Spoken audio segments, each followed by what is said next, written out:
Didn't have to do Yeah. that. Nice. My poor landlord. I walked out of the house and my poor landlord was shoveling the snow herself. She's like at least in her mid to late 70s. Ooh. I'm No. like, Mary, do you need help? She's like, no, I'm almost done. I'm like, all right, boom, bye.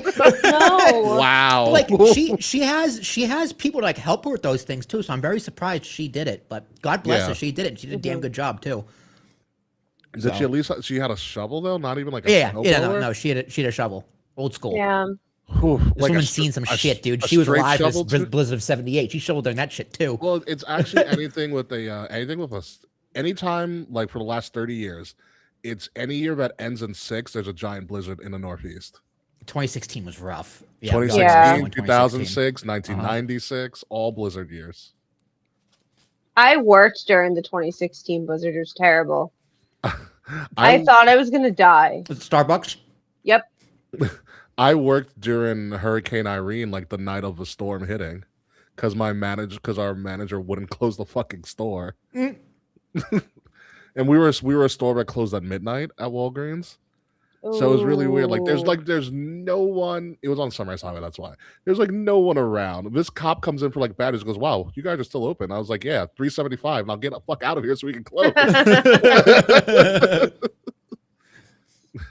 That's funny. Literally, when I worked at Starbucks, like even in the most inclement weather, these people are like drug addicts and would come for coffee. You need your fix. Starbucks coffee is delicious. That's why. Especially like the guys driving the snowplow, like they come in for regular coffee. I don't care, but it was like the basic moms. You're like, I need my frappuccino before this blizzard. I'm like, bitch. It's because they're stuck at home with their fucking kids. I don't think you need this. I need this to live. So it's funny. Saturday we had our food tasting for the wedding. How'd it go? Jazz's dad was like, "Can we do it as late as possible?" Because he's worried about snow. And we booked like 6 months ago. I'm like, "Dude, the end of February, no way there's gonna be any snow. Have you seen the last 3 winters? We've gotten barely any fucking snow. And it's gonna weekend. I'm like, oh shit, it better snow on Sunday and not Saturday." You got lucky in that aspect. We did. Because let me tell you, the food, fucking amazing. Good. Absolutely incredible. Is it like K-level food? Well, it's not bar food, but it's very, very good food. We didn't have any appetizers, so no appetizers are gonna be like bar food, like for the cocktail hour. But salad is gonna be like it's August, it's gonna be hot as fuck. So the salad's like an apple, walnut, strawberry salad. Ooh. With some kind of lettuce base. Which I will not be eating them because I have a nut. You can request without walnuts. So like when you do your food order, you can just say what the allergies are, and when we do the floor plan, we'll make sure the server knows that someone at this table can't do nuts. Gotcha. So take that out.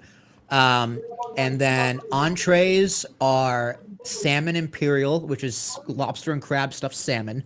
Yum. Delicious. Some kind of chicken with like a demi-glaze and a pesto and cheese on it. Delicious. Okay. And then filet gorgonzola. It's just a filet beef filet mignon with melted gorgonzola on it. And I'm going for the filet because it's freaking obviously the filet is the filet is the best. And then dessert, we can do nuts too. That's fine. Depends pesto's on nuts. Yes. Pesto's pine nuts. It's a pine nut. You can also have basil pesto. I love it. I have to have basil pesto. I did not know that. Yeah. I have a nut allergy too. I've learned the hard way from pesto. and if for some reason you guys decide to go vegetarian, you can just let me know and we'll set vegetarian orders aside. So like an extra meal. So and then dessert, there's the 3-layer cake. It's a wedding cake, and they're like you can mix and match, or you can do all 3. So we had vanilla, obviously, marble. And then chocolate chip. So it's vanilla with chocolate chip. We're doing all 3. Good choice. Yeah, good choice. Yeah, it's gonna be great. I will tell you this: it is all about your cocktail hour. Yes. Yeah. We went to a wedding in June at where was it? It was some fancy place near Glen Cove. I forgot the name of it. Some fancy place near Glen Cove. Yes. Oh my God, why can't I remember the name of this place? But it was like fancy. This cocktail hour she did, it was like an around the world. So there's like a sushi station, there's an Italian station. Nice. There was like brats. They had Puerto Rican. They had Puerto Rican food because the groom's Puerto Rican. So it was like they had like one option was you do a shot and you got like I think it was like a mini taco. Okay. It was the craziest. It was a crazy cocktail hour. It was delicious. I went to a cocktail hour about 10 years ago from a high school friend of mine, and she's always just been not really alter emo, but she's always just been like just out there and just kind of wild. Like she processed into her wedding to the Imperial March. I consider doing that. And so the reception was at Bridgeview. The actual Bridgeview, not the club. Okay, I know you know the difference. And so her theme was circus themed. Oh no. So like we walked into my friend and I walked into the reception. There's just like a guy on like 8-foot stilts being like, "Hey, welcome to the wedding." Was there like a fucking clown? There was a lot of just circus themed. There was a knife thrower, so I got knives thrown at me. Oh, that was that wedding. That was that wedding, yeah. Do they have a fire eater? I think there was. There was just a lot of wacky stuff, but I was like, "This is so fucking you, Katie." Like, I had a ball at that wedding reception. Vaughn's wedding reception was also really good. I don't remember most of it, but the food was fantastic. I don't remember what we're doing for our cocktail hour, but we're definitely probably not doing any stations. It's too much fucking money. But so in Guyanese culture, they have this thing called Second Sunday, which is the following wedding after this following Sunday after the wedding. You do like one more big party at the bride's house. So it's like it's like ceremonial. Your dad gives away the daughter, right? It's like now it's like get the fuck out of my life. So we're doing second Saturday in Queens, at her parents' house. Oh, and that's fun. And everyone's invited. So if you guys want a bunch of Caribbean food, you guys are invited. I do live in Queens. To you do. I could pick you up. South Ozone Park. So like my parents coming down, my brother's coming down. It's gonna be a lot of her family, and then it's like anyone who wants to come is invited. So if you guys want to come have Caribbean food, you guys are invited to the cookout. That sounds so odd coming from you. I can't believe the first KOTR cookout is hosted by Will. It's not hosted by Will. No, it's hosted by my in-laws. I am also a guest. Well, Will adjacent. I am also invited to the cookout. Will adjacent. They throw great cookouts. It's just live Caribbean music and like West Indian music, and then just jerk everything. Yep. And goat. They had like goat stew. Oh yeah, goat's fantastic. They did the fish, which the full fish, which was the head and all the bones in it, and was even better for some reason. Oh yeah. So it's gonna be good. I'm very excited. I'm like almost more excited for that than the wedding. I mean, you just have to smile and wave. Yeah. That's what you have to do. Honestly, though, the days your wedding's gonna go. It's gonna fly by. Like it's gonna go very, very fast. Well, since we do our food tasting, it's like I gotta get back into wedding mode. Yeah. And I start paying for shit. And like, bachelor party's coming up. Jazz has booked her flight for her bachelorette. They're going to Vegas. Where's she? Oh, that's fun. I'm like, okay. We're essentially going camping, but not really. You're going camping at Vince Russo's house. We're going camping and with steak and a keg, pretty much. Pretty much, yeah. But that sounds like a blast. That's gonna be great. My brother's like, "Will a keg fit in my car?" I'm like, "Yes." You drive like a Nissan. I hope you're aware of the amount of liquor that's going to be brought by everybody. I know. I'm like, dude. My brother texted me. He's like, do you think the keg will be enough? I'm like, Coney is going to bring so much liquor. Ricky is probably also going to bring so much liquor. Exactly. My friend Chris Scally is going to bring so much fucking liquor. Like, I'm going to bring liquor. Like, I'm bringing my Johnny Walker collection that I haven't touched in 10 years. Yeah, my friend Sam, when we did his bachelor party, was in like the Poconos in Pennsylvania or whatever. Everybody brought just like we had so much liquor. It was. I'm like, dude, the keg is a courtesy. That's what the keg pretty is. much. The keg is for drinking games and for me because I don't drink liquor. I think if I still drank, I would have requested a keg, but we had an ounce of weed at my bachelorette. Yeah, you had a ball, okay. We had an ounce of weed, and obviously everybody that drank, but for me, I was provided, besides the ounce of weed, edibles. My friend made THC tincture, and my friend brought a non-alcoholic espresso martini. Ooh, so I mixed, so I put the THC tink in the espresso martini, and it is the best drink I've ever made in my whole life. It was so good. How long were you gone, Kay? How long was your bachelorette?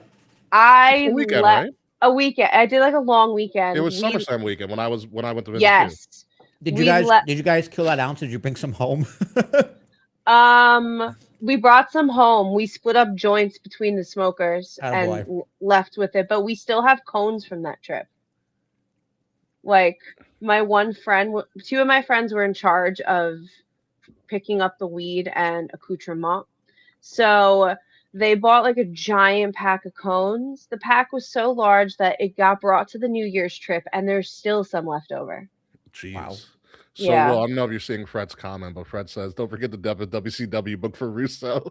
He's willing to donate a copy. So I have one here. Oh, do you really? I have that one. You have to bring it. I have I think I have the death of WCW, and then the other one is just the WCW something. There's two of them. There's one is a good one and a better one. Because death of WCW is what? Is that Brian Alvarez? It might be Brian Alvarez. The other one's Nitro. The other one's Nitro book. Oh, okay. Yeah, I have both of them. just leave it in that. I still want to like have my brother leave a review afterwards. 4 stars would have been 5, but he hates Stephanie Vaquer for no reason.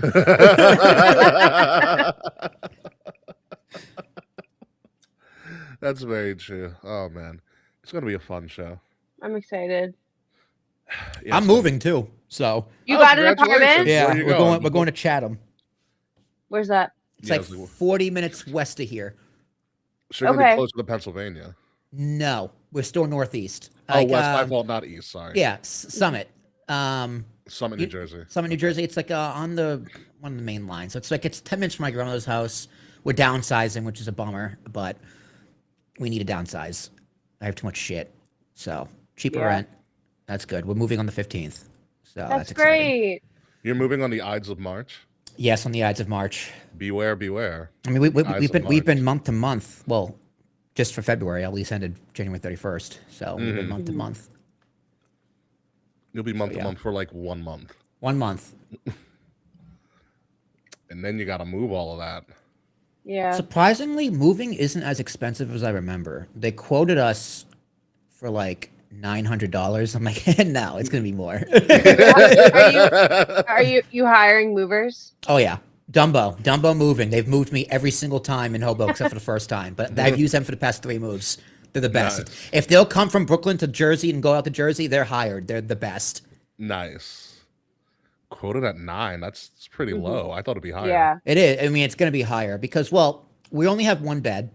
Okay. We got rid of the other one, and then we're getting rid of the couch in the living room, so we're not moving that. And my chair, we're getting rid of that too. You're getting rid of a chair? I know, because there's nowhere to put it. You decided to part ways with the chair. I'm so sorry. There's nowhere to put it. I mean, here's the thing. We do have a storage unit, but I don't want to, like, it's like one of those outdoor garage storage units. Yeah. But it's dirty. It's like, you'd have to cover it in plastic. Exactly. So it's like, I'm not going to put that chair in there. I'm just going to get rid of it. And I'll buy another one when I have a house. Rest in peace. I love that chair. I love it so much. Bring it with you to, I was just saying, wait, no, you'll be moved by then. I was like, bring it with you to the bachelor party. It wouldn't fit in my car. One last ride in the chair. We could just leave it at Russo's. I'm carpooling. If Roman flies in from wherever the hell he lives, Seattle, if he's still in Seattle, and then Jensen's in the city, so he needs to come out to me, I'm going to carpool them both up. Smart. Yeah, real smart move. So, but yeah, without further ado, let's get the show on the road, shall we? Oh, yeah.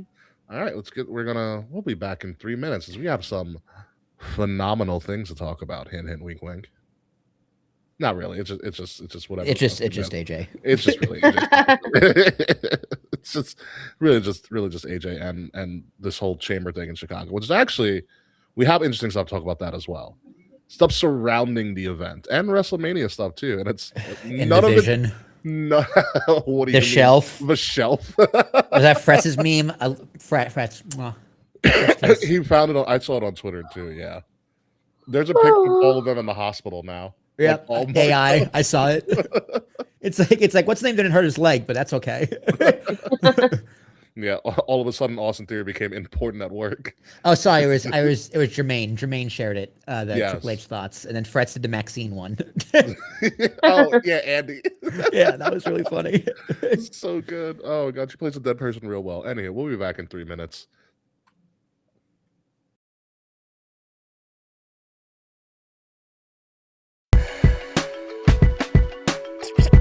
King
from the Wrestle Addict Radio HQ, representing Kings of the Rings to the fullest.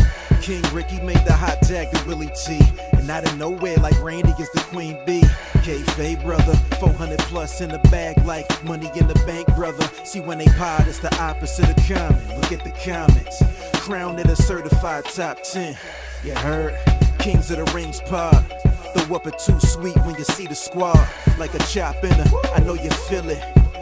Kings of the Rings are the illest. Kings of the Rings are the illest. Kings of the Rings are the illest.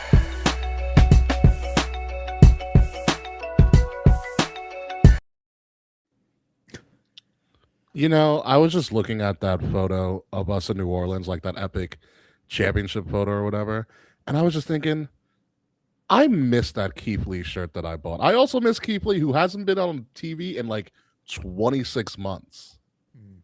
Where in the world is Keith Lee? I don't even think Mia Yim knows or Michin knows. Like I don't know. The only Keith Lee I remember these days now is the food critic. I like him. Wherever he is not shown up on my FYP either. He came on my FYP today. Everybody's disappearing these days, especially in the Vision. Ladies and gentlemen, welcome to King's R.I.P. Podcast. No, I'm not. Whatever. It's just the Death Riders in disguise. Anywho, welcome to King's of the Rings podcast, episode 434. Very apropos 434, as CM Punk is going to obviously headline the Elimination Chamber in Chicago with his record 434 championship reign from way back when that Roman Reigns absolutely shattered. I am your host, King Ricky Rose. Thank you guys for joining us. We're going to talk Elimination Chamber. AEW got a little bit more inspirational, and a phenomenal Hall of Fame choice was selected last night on Monday Night Raw. But with me, as always, the man who is going to be moving very soon, the Mayo Mate from the Garden State. Ooh, I like that. The Mayo Mate from the Garden State, Will Tarashak. Oh, that has a ring. That needs to be a T-shirt somewhere, somehow. I don't even know what Mayo Mate is, but I like it 3% more. God, it's one of the best running gags of you I have on this show. And don't worry, Ricky, everyone else is disappearing, but I'm still here. Which is the unfortunate part about the whole thing. But how are you? I'm here. I'm 31. I'm a man now. I made it. It's things are going good. Things are slowly turning around over here in the Tarashak household. So I can complain, but I won't. Kay Murphy, you gonna join me in not complaining? Hi everyone. Glad to be back. I have finally recovered from Bad Bunny's halftime performance. It was great. It was phenomenal. It has gone viral in my household. It's gone viral. Yeah. Well, I was always a really big Bad Bunny fan. Fair enough. Yeah. Everything is well. The America's Favorite Pet journey has ended. Oh, boo. Yeah. It seemed like it was going to be impossible to win. Because there was... Who won? I don't know. It's still going. Oh, God. So pretty much like every couple of days, like once a week, basically, it would be like getting you down to like the top whatever. So Boris got to like the top 5 of his group, and then he would to make it to the semifinals, he would need to be number 1 in his group. So it was like pretty much just felt like a bracket that never ended. I will tell you this, it is a lot to keep that momentum going. It's exhausting. Yeah. Like, there's only so many times I can harass all my loved ones to vote for my dog. That is the problem with promoting. Yes. It is a rough business to get into. All right, so I threw Mail Mate in the chat GBT, and I'm not liking what I'm seeing. What did it say, actually? I'm very interested. First of all, it's giving me 2 different responses and asking which one I prefer. So I don't like this. So why don't you let us decide for you? I mean, it's the same thing. It's just worded differently. So basically, a Mail Mate is a casual British/Australian slang for someone who's, quote, very plain, basic, or boring, especially in personality or tastes. And the second one? Think no spice, safe opinions, beige vibes, would choose mayonnaise over literally any other sauce. The other one is just male mate is informal slang, and the meaning depends on where and how it's used. UK, Ireland, most common is teasing or mildly sarcastic nickname for someone who's very plain, basic, or unadventurous, like mayonnaise compared to spicy sauces. He listens to Ed Sheeran and orders chicken karma, proper male mate. So is that what male mate is, Ricky? How do you feel about Ed Sheeran? I like Ed Sheeran. He's fine. I don't even know what chicken korma is. Korma. So it's like basic NPC dry or beige flag. I kind of think I prefer that one. So I'm telling ChatGPT what a male mate is. So Ricky, is that your definition of male mate, or did the ChatGPT just lie to me? I mean, I feel like it's more descriptive than what I was going for, and I kind of like their descriptions. Okay, yeah. I don't think I'm plain or basic. I think I'm annoying and boisterous. I have spicy takes.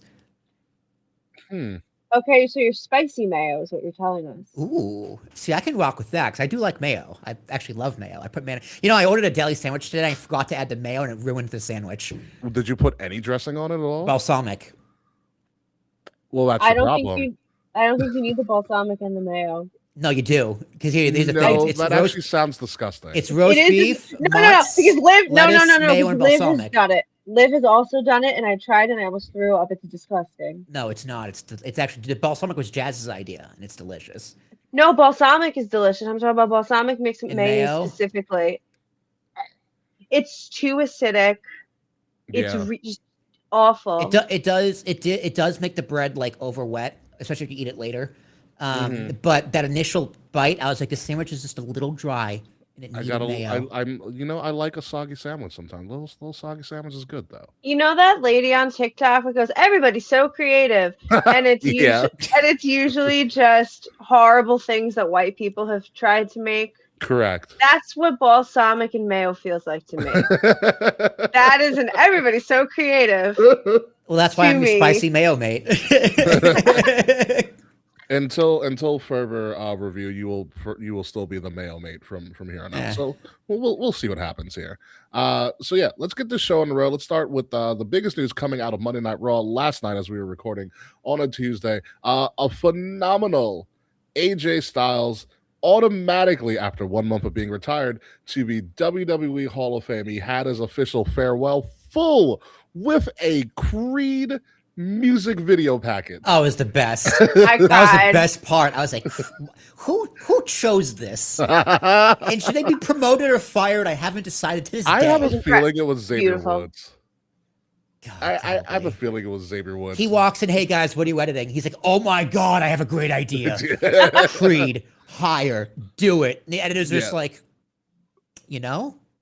But also, it could have been some like Gen Z social media manager, because there's so many edits on the internet of wrestling set to Creed. That's very, very true. So AJ comes out. He does his whole actual retirement speech, talking about how he's on everything in the world, but he hasn't really been a father. It's something he's repeated before when he was on Stephanie's podcast as well. He shouts out his wife for being extremely supportive of him and his endeavors. Throughout the show, you had the pretty much like everybody WWE fired hours later, AJ Styles come back. Yeah, come back.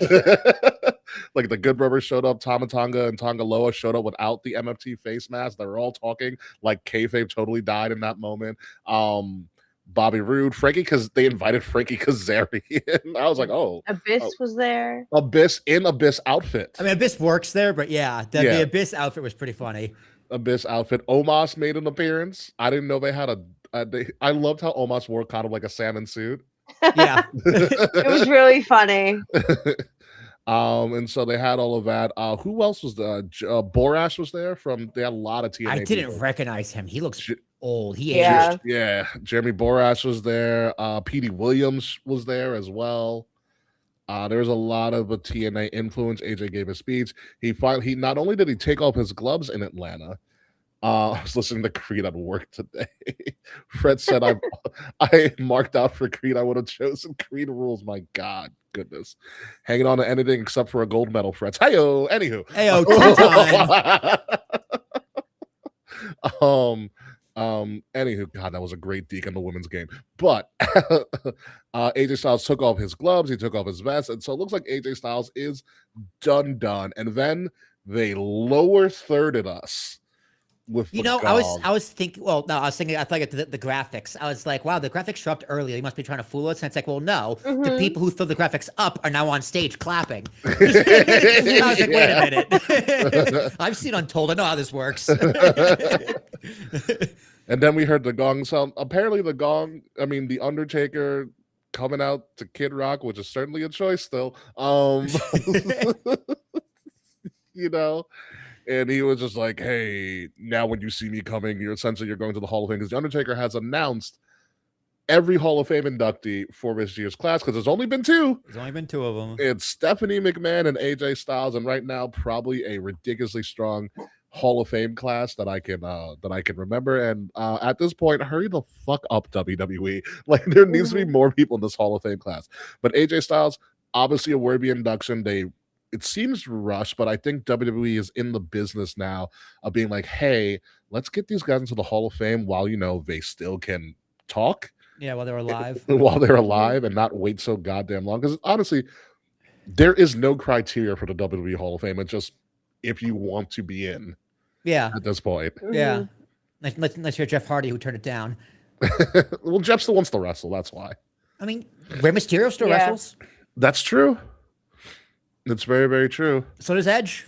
And Daniel Bryan's not in. No, Daniel Bryan's not in. But, yeah.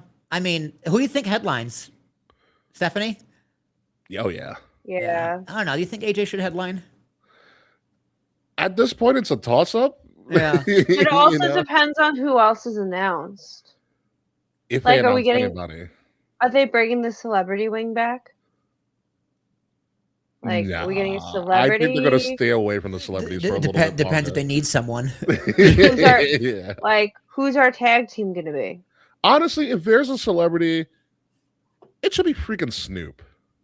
Yes, it should be Snoop. Yeah. It should be Snoop. Snoop's I'm surprised he's not in already. Snoop's done enough. Yeah, Snoop's done enough. I mean, Christ, they put Schwarzenegger in for doing like two things. He held up a belt once. They put him in. Well, didn't he slap Triple H on SmackDown once? Yeah, that's when he held up the belt. Isn't Stallone in too? I don't think Stallone's in. I'm gonna look up the full list. WWE. Yeah, look up the celebrity wing. There's a few people in there that's wing. like, what are you doing here? Speaking of like WWE doing stuff in like this is totally like a sideberg. Did you hear about like Creator Fest that they had for 2K26? No. So this is a total sideberg, nothing to do with AJ Styles or the Hall of Fame. Mike, as Kay looks up stuff, Xbox. I found it. Xbox sponsored WWE 2K Creator Fest, so they found all of these big WWE social media people. Obviously, Issa was invited, Queen of the Ring, a bunch of reactors, and also media and stuff. They invited them to headquarters to play 2K26 and also just interview random WWE superstars. Like Trish Stratus showed up, Tiffany Stratton, Ethan Page, Chelsea Green, Drew McIntyre, Jacob Fatu. They also gave them a custom Xbox controller for WWE 2K26. That's pretty cool. They got because you played the card game. I forgot what it's called. Oh my god, yeah. I know. A long time ago when it first came out, they gave him they had him take a headshot of them, and they styled it like the cards in the game. That's pretty cool. And then they also gave him like a hoodie or whatever and stuff like that. So I was like, oh, this is an interesting way of doing things. And I was like, damn, we really need to be serious creators now. I don't want to get a free trip to headquarters, right? And talk to like Jacob Fatu and Wade Barrett. My only question to Wade Barrett is like, where are you drinking at after this? No kidding. What bar do you want to go to? I have no questions for you, really. I'd probably hang out more so with Chelsea Green because Chelsea Green seems like a fun person to hang out with. Yeah, I feel like, oh god, it's like it's always like when I see these people at a restaurant. What do I say to you? I have no idea. What do me and Wade Barrett have in common? I like your wrestling. Like, I have nothing to say to you. Nothing I can say can possibly be interesting to you. Well, Chelsea Green would be an easy kill for Kay and myself. It'd be like Chelsea Green's our adopted Long Island queen. Like you guys, Long Islanders. You say you guys hear Long Island, and you guys Long Island. I must talk to you. Mine? Yeah, you guys are a cult. It's impressive. Since I've moved into Queens, I Still on don't Long like go Island. out, but I don't go out of my way True. to look for people in Queens from Long Island. That's true. It's because you're all from I Long don't. Island. No, There's no, a you know difference. what I mean, though. I know. I'm No, talking about you're like, geographically on Long Island, mentally in New York City. Yeah. yeah. But you are still physically in New York City. Like, I give Queens the credit of being a part of New York City, but they also get the credit of being Thank you. on Long Island. Yeah, depending on you get both. depending where in Queens you are. Yeah, you get both. So, but yeah, no. I have the celebrity list, but it's shorter than I thought it was. What is run it? through Let us it. Run know. through it. Andy Kaufman, Arnold Yeah. Schwarzenegger, Yep. Bob Uecker, Donald Trump, Yeah. Drew Carey, Oh, Kid yeah. Rock, Yeah. Kid Mike Rock's in. Oh, I Tyson. thought Kid Rock was in. No, because you know what it is? They like had to kick Kid Rock off stage. Wait, it says Snoop is in it already. Mike Damn it. Tyson, Mr. T, Muhammad Ali, Ozzy Osbourne, Pete Rose, Snoop Dogg, William Perry, and William Cheddar. I could have sworn Cyndi Lauper was in the Hall of Fame, I want to say but Cyndi Lauper, maybe. too, but maybe wrong. But I'm like, did I invent that? Maybe. You know why Kid Rock was in Will? It was because he was supposed to perform the next day at WrestleMania, and they told him not to. Because that's when he was like running for Senate or whatever, and he turned into like a political campaign. Wait, what? I forgot. Kid Rock ran for my Senate? God. What was It was- Kid, I was think it was like- Kanye his running mate? I think it was like state Senate. It was like Michigan State Senate or some shit like that. He's in Okay. Tennessee though. Now he's in Tennessee. Yeah, He's now from At Detroit. the time he could have been. Yeah, no, he is from Detroit. That's right. He Yeah. came up to Detroit. Yeah, Yeah. he's a strange character, that Mr. Rock. Missed Why is Drew Carey in? What the hell? I know he hosted once. Kane. No, that was Oh. Pete Rose. Drew. I guess just because I want to give it to Drew. He didn't. I don't remember Drew doing much. I remember Pete Rose obviously doing all the crazy shit. Pete Rose was the best. Mr. T. Pete Rose and Mike Tyson and Mr. T are like the only ones who really should be in there. I'd give it to Snoop. Snoop deserves And it. Snoop. Yeah, Snoop deserves it too. That's fair. Yeah, Snoop's done enough. Snoop announced like a WrestleMania match. He also saved a WrestleMania match when He Shane also- tore his hamstring. Yeah, that's a perfect ad lib actually. I will say the only person I want to see in the Hall, actually two people I want to see in the Hall of Fame, Sid Vicious, Psycho Sid, Oh yeah, and Ken Shamrock. that'd be Yeah. Shamrock's still alive. yeah. It's also to be the second Hall. Rumble 2001 is why Drew was in. Ah, okay, that's fair. Yeah. I don't know. I don't forget what happened. I didn't watch it. But yeah, okay. I know he did a spot there. But yeah, I want to see Ken Shamrock and Psycho Sid. Sid should have been in while he was alive, especially because he was sick. Yeah, Like they knew his time was coming up, and he deserves to be in the Hall of Fame. He was the top guy in the early '90s. Also, Cyberg, Frets, I see this jab here. I see this little jab, first gold medal in 46 years. It's okay, Frets. It's okay. You guys should be happy with silver because you guys haven't touched silver since 1993. Anywho, as we move along. Which at this point might as well be 46 years. Just had to get that little jab in. I don't really follow hockey like that. It's just that, it's rush of Americana. Yeah, it's every just 4 fun. It's years. just fun to rub it in. Literally, I felt patriotic for the first time in years for like 5 minutes watching Olympic hockey this weekend. So shout out to the women's hockey team. God, that overtime goal was unbelievable. What did you Crazy. see that? No, I saw the memes of it. What, of the women's Yeah. one? Yeah. Yeah, it was essentially like if the N1 mixtape tour, and I'm dating myself here, had like a crossover move, that would be it. Like she literally just crossed her up and she fell to the fucking ground. I was like, geez, it's a nasty move. Didn't the men win too? Didn't the men also beat The Canada? men won. They both won on golden goals. Amazing. Yeah. What a country. OT winners. OT winners. But anywho, so yeah, AJ Styles in the Hall of Fame. He looks like AJ's done, so don't expect him to show up at AEW. Hey, by the look of this picture with the de-aging they did on his face, he looks like he's coming fresh out of Japan. He looks like he debuted. He looks like he could be a mixture of the Good Brother's son. Yes. Oh my God, yes. And my one problem with the speech, he missed the opportunity to go to his wife. You truly are the phenomenal one. It was right there, AJ. It was right fucking there. Oh. That's true. But yeah, good speech, good moment. Taker coming out, I was just like, oh my God, they're gonna do this now every time, aren't they? Yep. It's like, Taker, I that's your real- job now. You induct people into the Hall of Fame.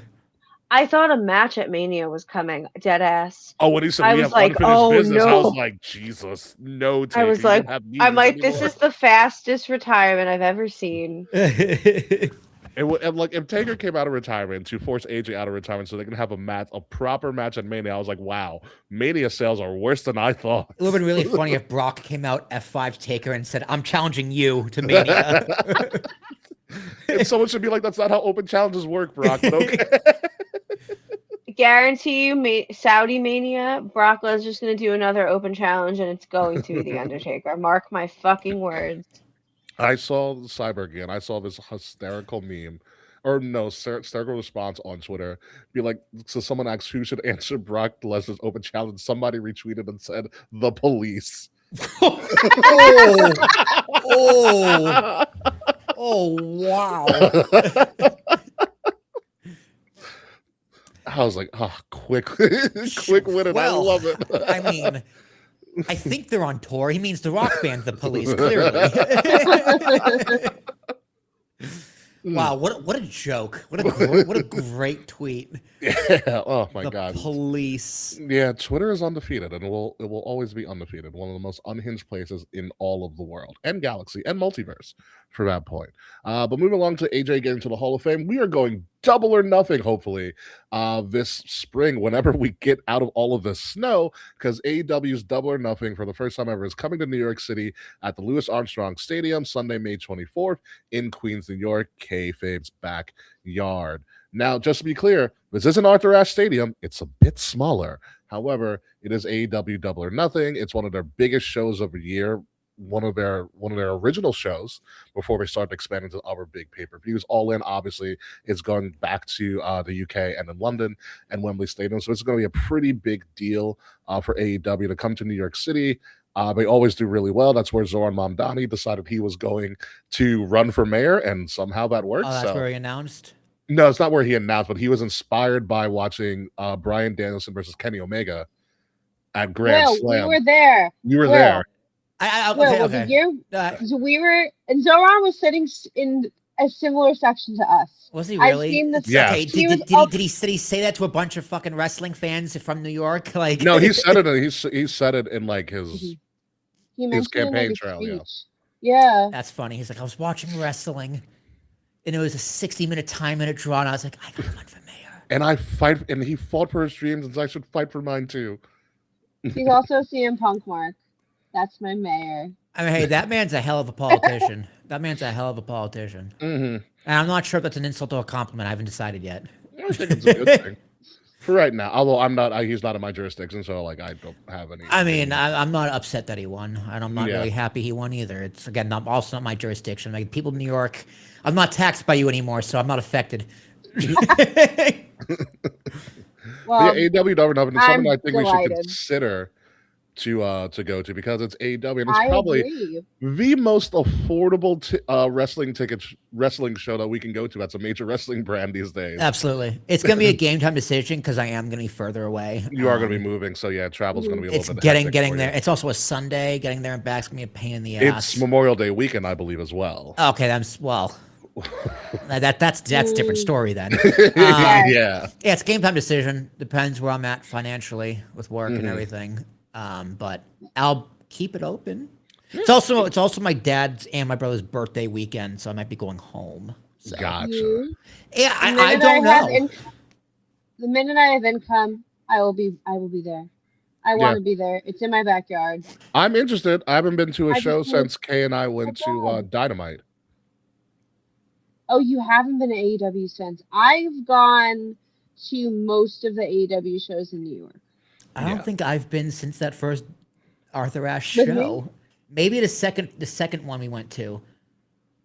I forget where I went. No, I think the last one I went to was that first Double or Nothing, because I left after Jericho's music.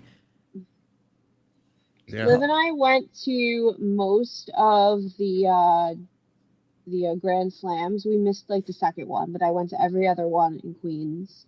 And then we went to AEW EBS. Mm-hmm. Once or twice. You went twice because you were there when Switchblade Jay White debuted, and you lost your mind. Yes, I was. I forgot about that, and I was there for. Lost your cookies. I did, and I was there for MJF Day. That was with me and you. No. The day he sang. Oh, okay. The day he had a full-on performance. Gotcha.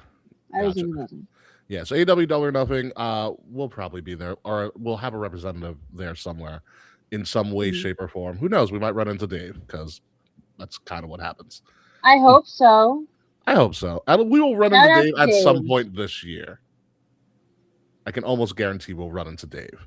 But moving on to get a little bit more inspirational, at an AEW house show, which I love what they call House Rules, it was revealed that the Inspiration have officially signed with AEW. The Inspiration, you might know them as the Iconics, one of the most iconic tag teams of WWE's last 10 years or so. At this point, one of the actual true tag teams in women's tag team wrestling, now making the rounds, tag team champions everywhere they go, in WWE and Impact and TNA, because they are like two different brands technically, and hopefully to be tag team champions in AEW, because AEW sure as hell has enough titles to fucking begin with in the first place. So, Kay, what are your feelings on the Iconics or the Inspiration choosing AEW instead of potentially maybe returning to WWE?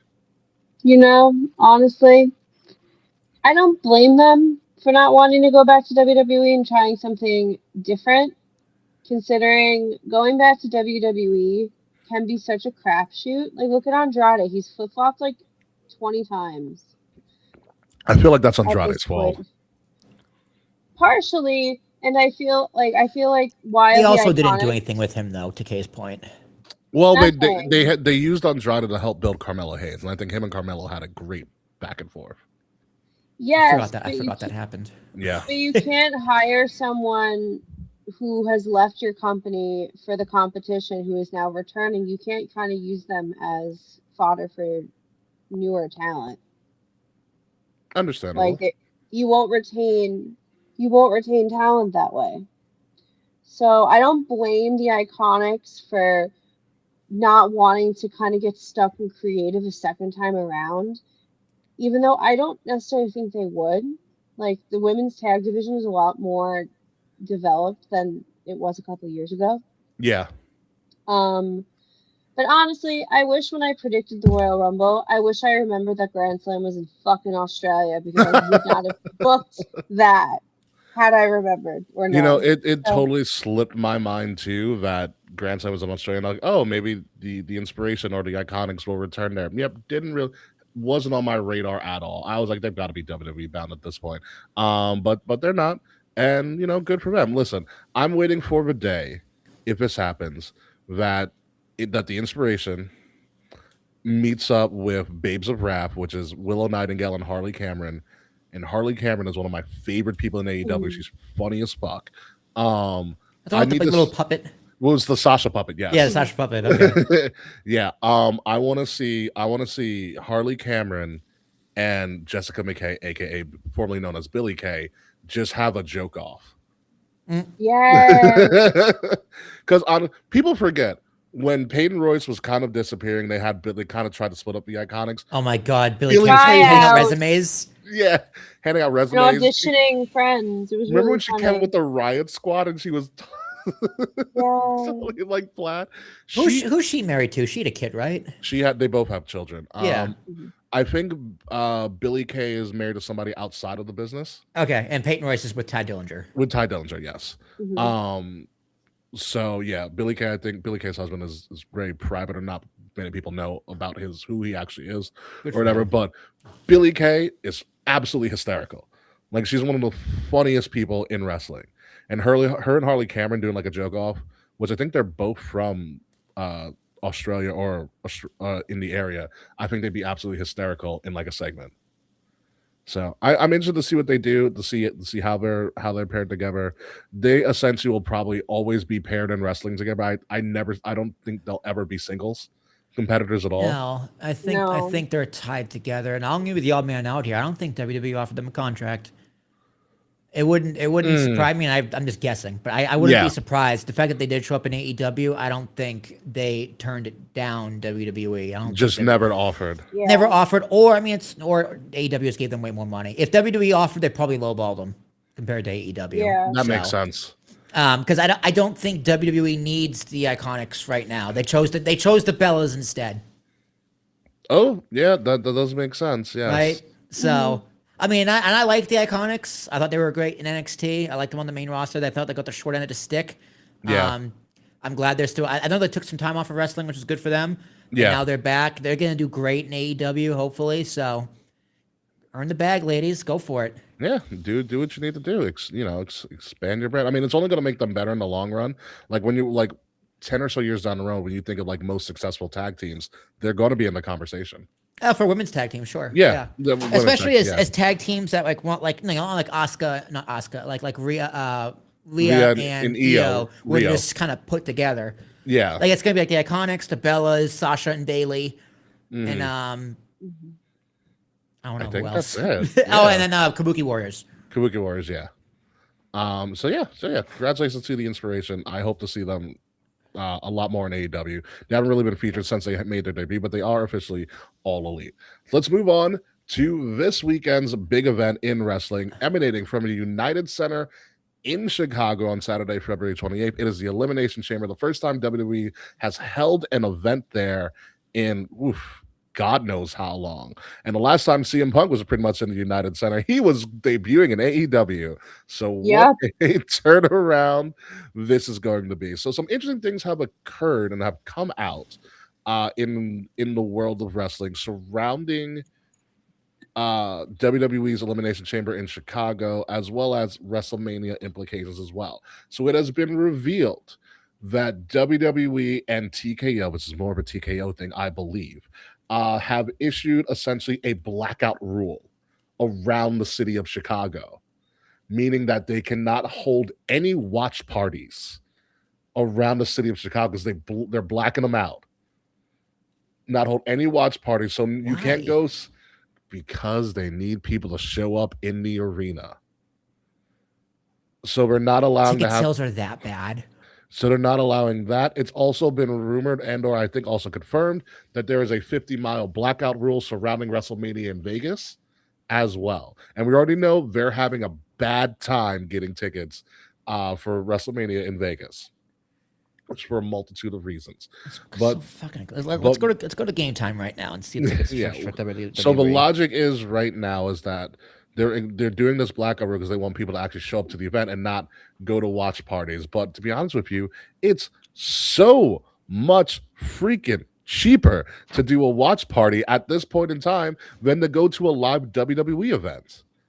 But because of this blackout rule, welcome back, Kay. Because of this new blackout rule, they are not allowing watch parties around Chicago. We're not going to allow watch parties surrounding the Vegas area for WrestleMania as well. And I think dumb. It's a horrible move. Oh my God, there's a lot of tickets available here. For what? Elimination Chamber. Yeah. So if you want to sit... God. Are you going? No, I'm just looking at tickets. So this is secondary market Game Time, correct? Game Time. Okay. So if you want to sit section 330... So that's a nosebleed. That's up top. You got to pay $387. Jesus Christ! Yeah, no wonder they're not selling tickets. You want to sit? What is the base? What is Ticketmaster going for? Because secondary market, everybody makes their own price there, so that's hard to gauge. Fair Can enough. anybody go on Ticketmaster and see if there are any standard tickets left? Ooh, and what is those prices? I'm on TickPick right now. For floor seats on TickPick, one ticket is $748. The cheapest ticket is section 329, row 16, $289 on TickPick. So what my Game Time wasn't that much off. Well, because the other thing that included fees, so Ticketmaster would probably add the fees and probably be about the same. Yeah, I'm doing Ticketmaster now.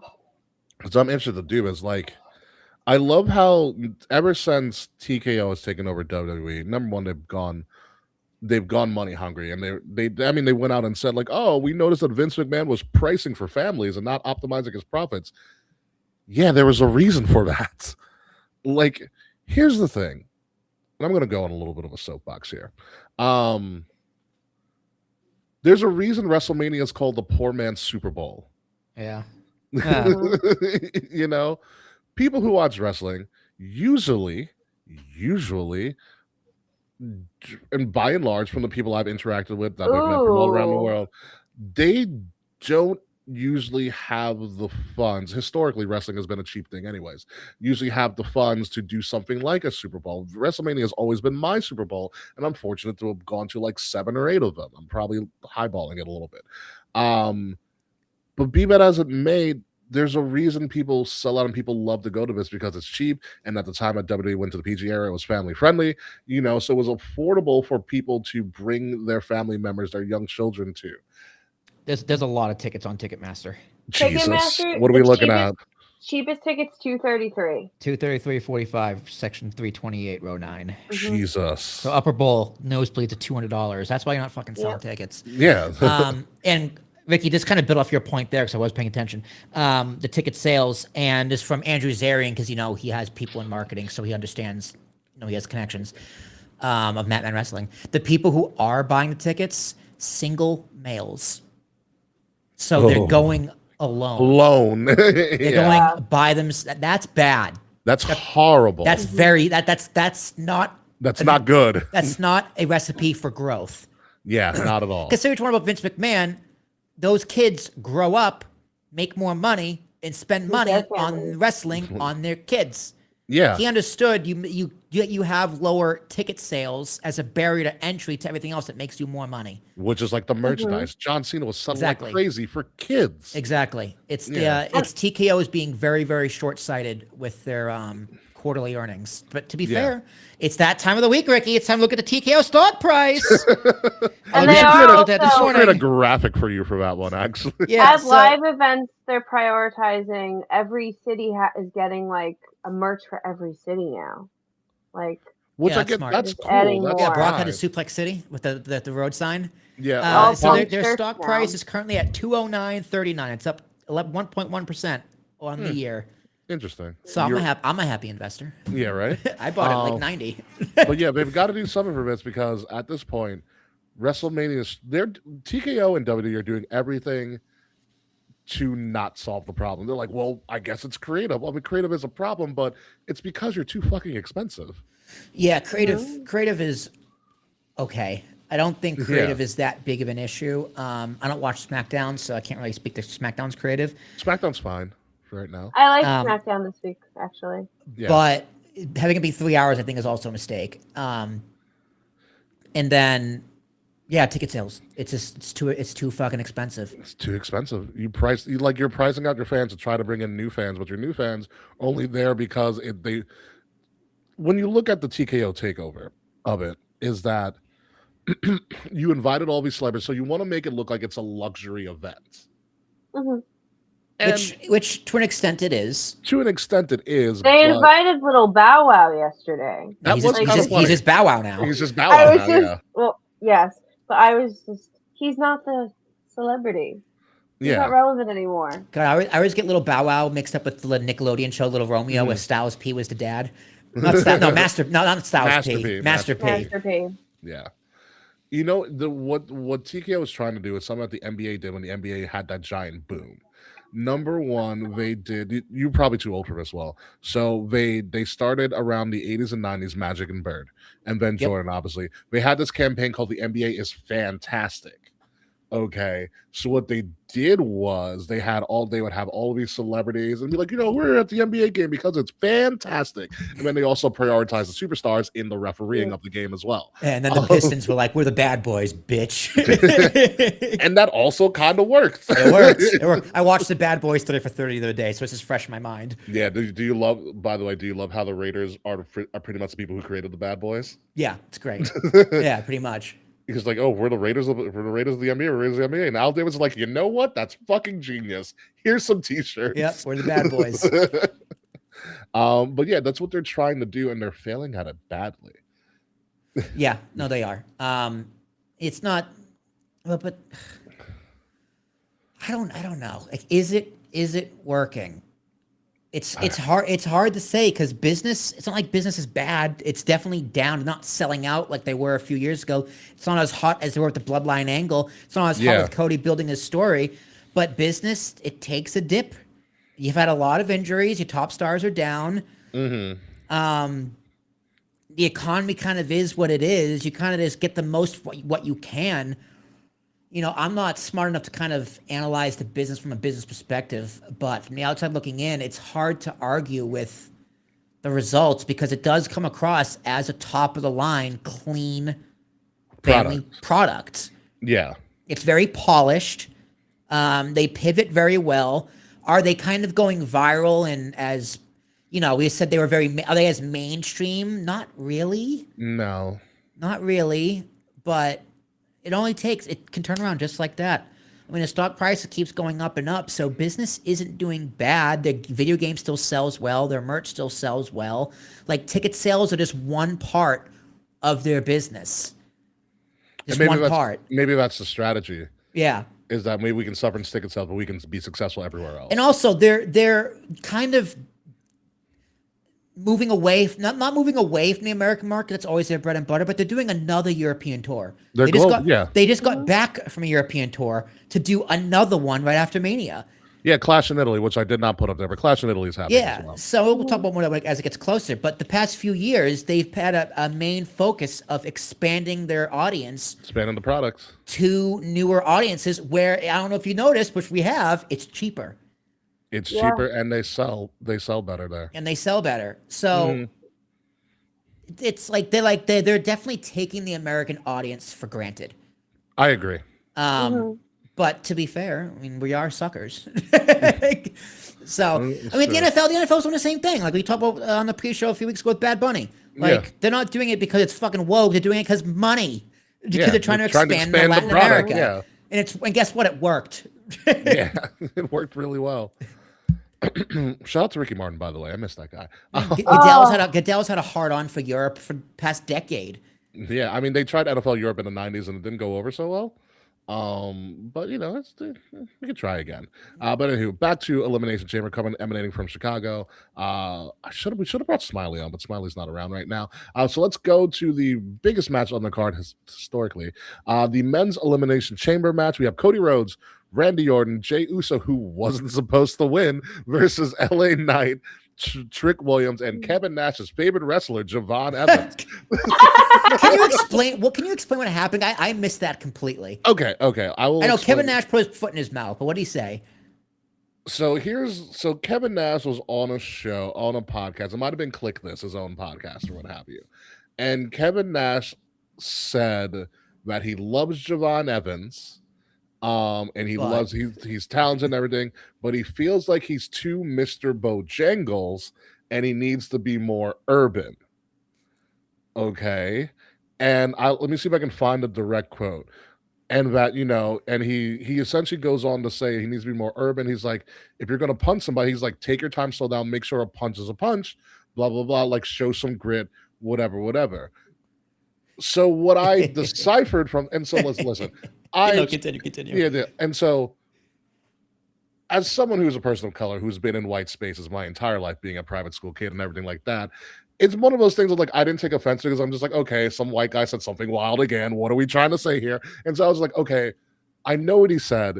I know it's antiquated, but what is he really trying to say? So I thought the message I interpreted was like, you are good, you are talented, you are flashy, but you still need to incorporate the fundamentals into your wrestling. Is what I got from that. Like, I think about where Kevin Nash is from. Kevin Nash is also from Detroit. He is from an urban place. And at the time Kevin Nash was growing up, Detroit wasn't a great place to be. Very urban. Yeah, very urban. You know, so for him to be like, you need to be more urban and show grit and show toughness, I understand that where he's coming from, especially from his age and from when he wrestled. You had to be a tough guy. You had to have the fundamentals. You had to do body slams and stuff. What I think Kevin Nash was trying to say was that your flash is good, but you still need the fundamentals of wrestling because that's still going to take you far. You know, it could have been a lot worse because if this was like 30 years ago and it was Harley Race, he'd say, stop acting like a monkey and start acting like a thug. That's also very true. So do I understand why people are offended by the What were they more offended by, Bojangles or urban? Bojangles. Bojangles is clearly from the menstrual period of America. Yeah, because like, I know what he means by Bojangles, but urban, I'm like, okay, what does urban mean? Yeah, urban has historically been used as a negative connotation towards athletes of color. Yeah, it's like I take it as being more like a thug. Yeah, exactly. Yeah. And I don't think he meant it in that notion. Because I follow Kevin Nash, and I feel like Kevin Nash is a freaking awesome person. I just think he used horrible language to get his message across. Yeah, but you know what? He said it in a way everyone understood what he meant. But like this is nation where it's like, well, intent matters, right? Impact will always be greater than intent. Yes, but you can't ignore intent. Like I don't think he was meaning to insult him because that's what he. I don't think so. I don't think so either. Yeah, it's like this take. I the one thing I don't like about Javon Evans is just the craziness, the shaking in front of the camera. That's the one thing. Oh, the entrance. Yeah, it drives me crazy. that is. It took one. I want to see how that is the one thing I don't like. But everything else, I like the bouncy on TV. Like I want to see how not on TV. I want to see how it looks in person. Crowd. Yeah, probably weird. Yeah, like what does he do before he shakes the camera? Walks up and shakes it. Like it's just one thing I don't like. That's why I'm like, okay, Kevin Nash, I know exactly what you mean. a little more silly, a little more serious. A little less silly. A little more serious. Mm-hmm. And I think it's what he was trying to get at. He just said it in such a weird off. Yeah, he said it like a white dude in his 60s. from Detroit. From Detroit. Yeah. I was just like, Kevin, I understand, but come on, man. Come on, yeah. Come on, man. Come on, Kev.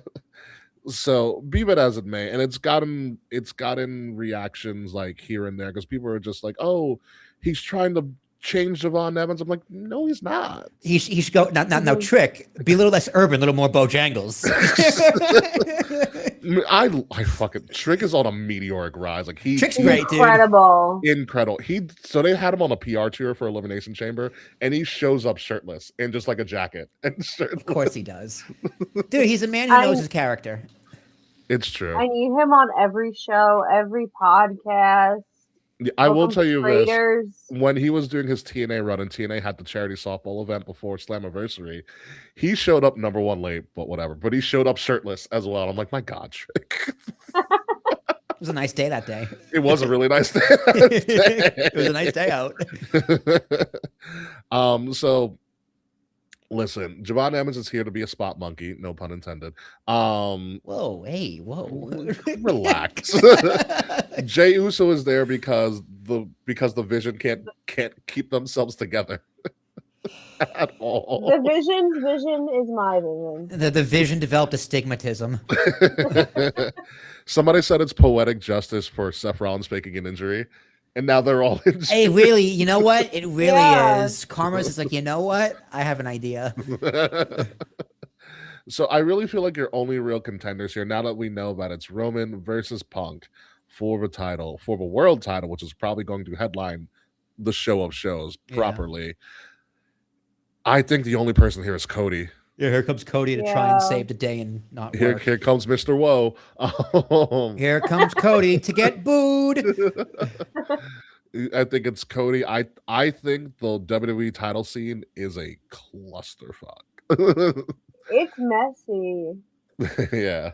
Like the Vision is the cast of WrestleMania 32. Frets, excellent. That was a tough WrestleMania, dude. 32 is actually a better rewatch. That was my first WrestleMania. Yeah. It's a better rewatch than it was when you saw it live. 32 the 100,000 people crowd. Oh my God, it was a huge crowd. Mm-hmm. Huge crowd. I had a dream the other night that it's going to be a fatal 5-way at Mania, and that has been rumored. Wait, what? That has been rumored. No. I don't know who your 5. I think the my 5 is Cody, Jacob Fatu, Randy, Alistair, and probably LA. You're wrong with Alistair Black. Drew. Yeah. You're wrong with Alistair. I forgot about Drew. Yeah. I think I really think because it's been hovering around Cody, Fatu, and Drew. And I'm like, there's your triple threat. Boom, call it a day. Mm-hmm. But you're gonna sneak Randy in.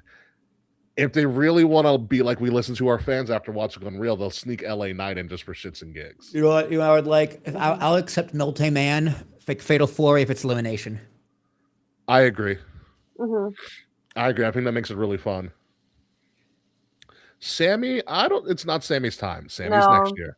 Sammy's next year. Trust me. Yeah, I mean, I'd be fine with a Cody, Fatu, Drew triple threat. The story allows it to be that. Just make it elimination. Yeah. Yeah. A triple threat elimination will be interesting. I just don't want another Cody title run.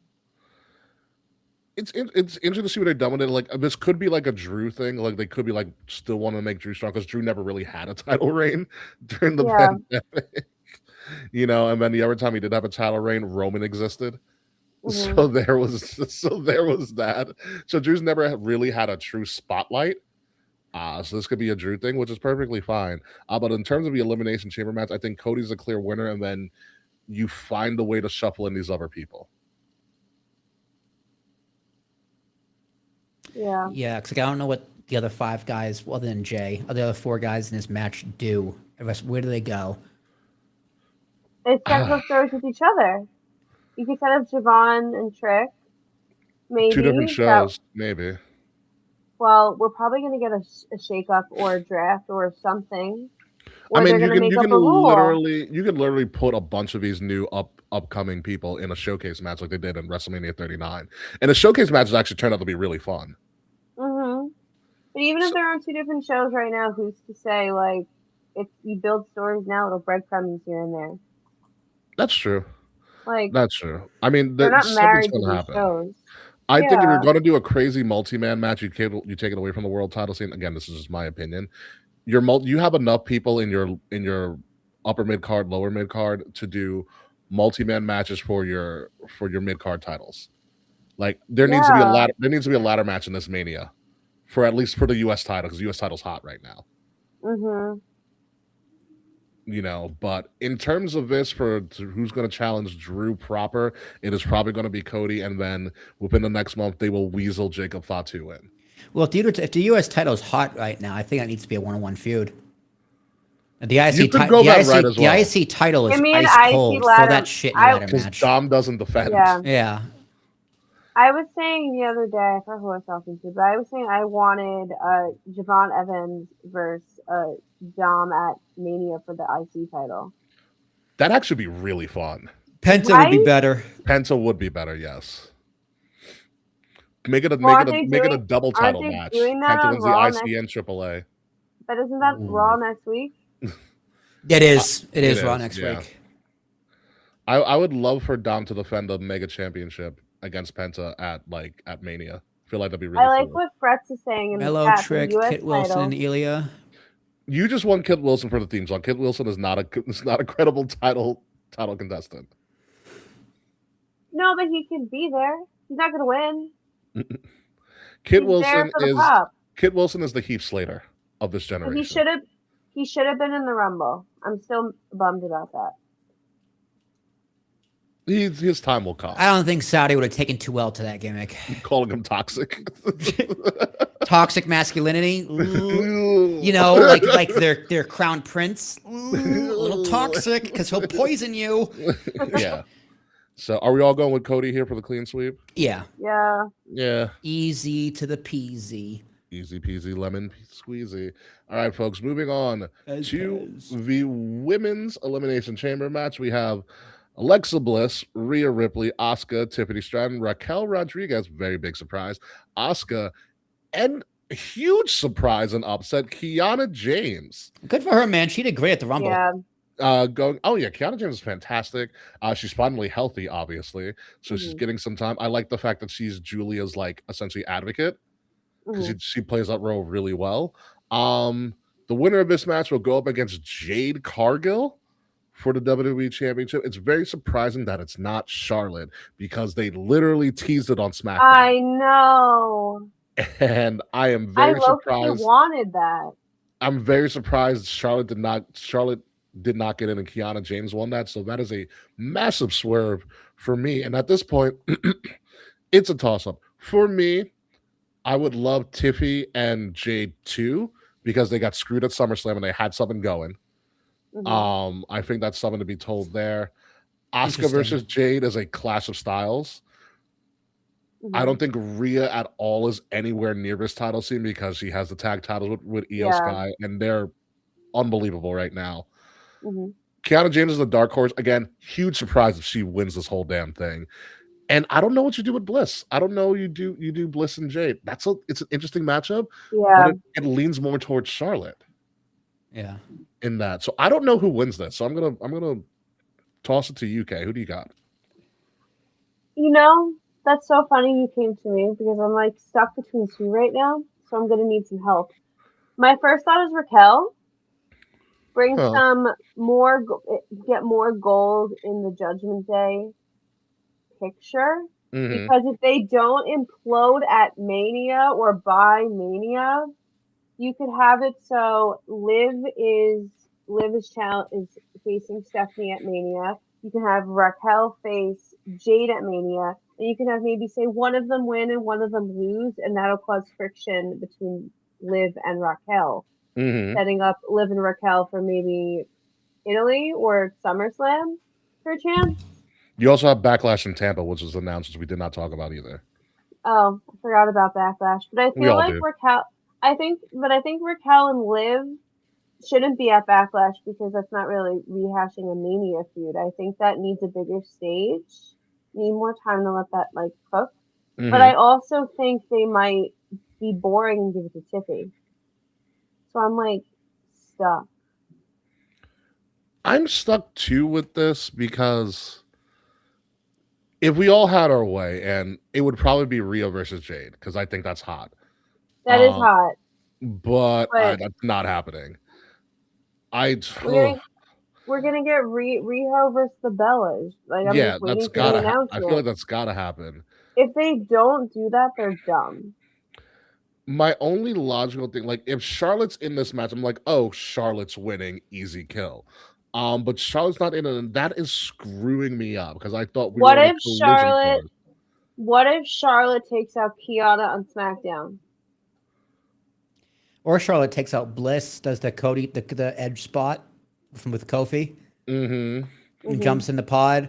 That would be a pretty cool. Well, but Jade's a heel, so yeah. So you need somebody who's a face, and I think you need a baby face to win. It's Tiffany Stratton, guys. Come on, it's Tiffany. I think it should be Raquel. I think Raquel would be the better match, but Jade is a heel, and that. Let me tell you what a crowd won't give a fuck about. It's two heels that are big women going after each other. Yeah. Like, I love Raquel. I think Raquel's work has been absolutely fantastic. She's been killing it. Ever since Kevin Nash gave her that advice, she's just done a great job. It worked. Be a little more urban.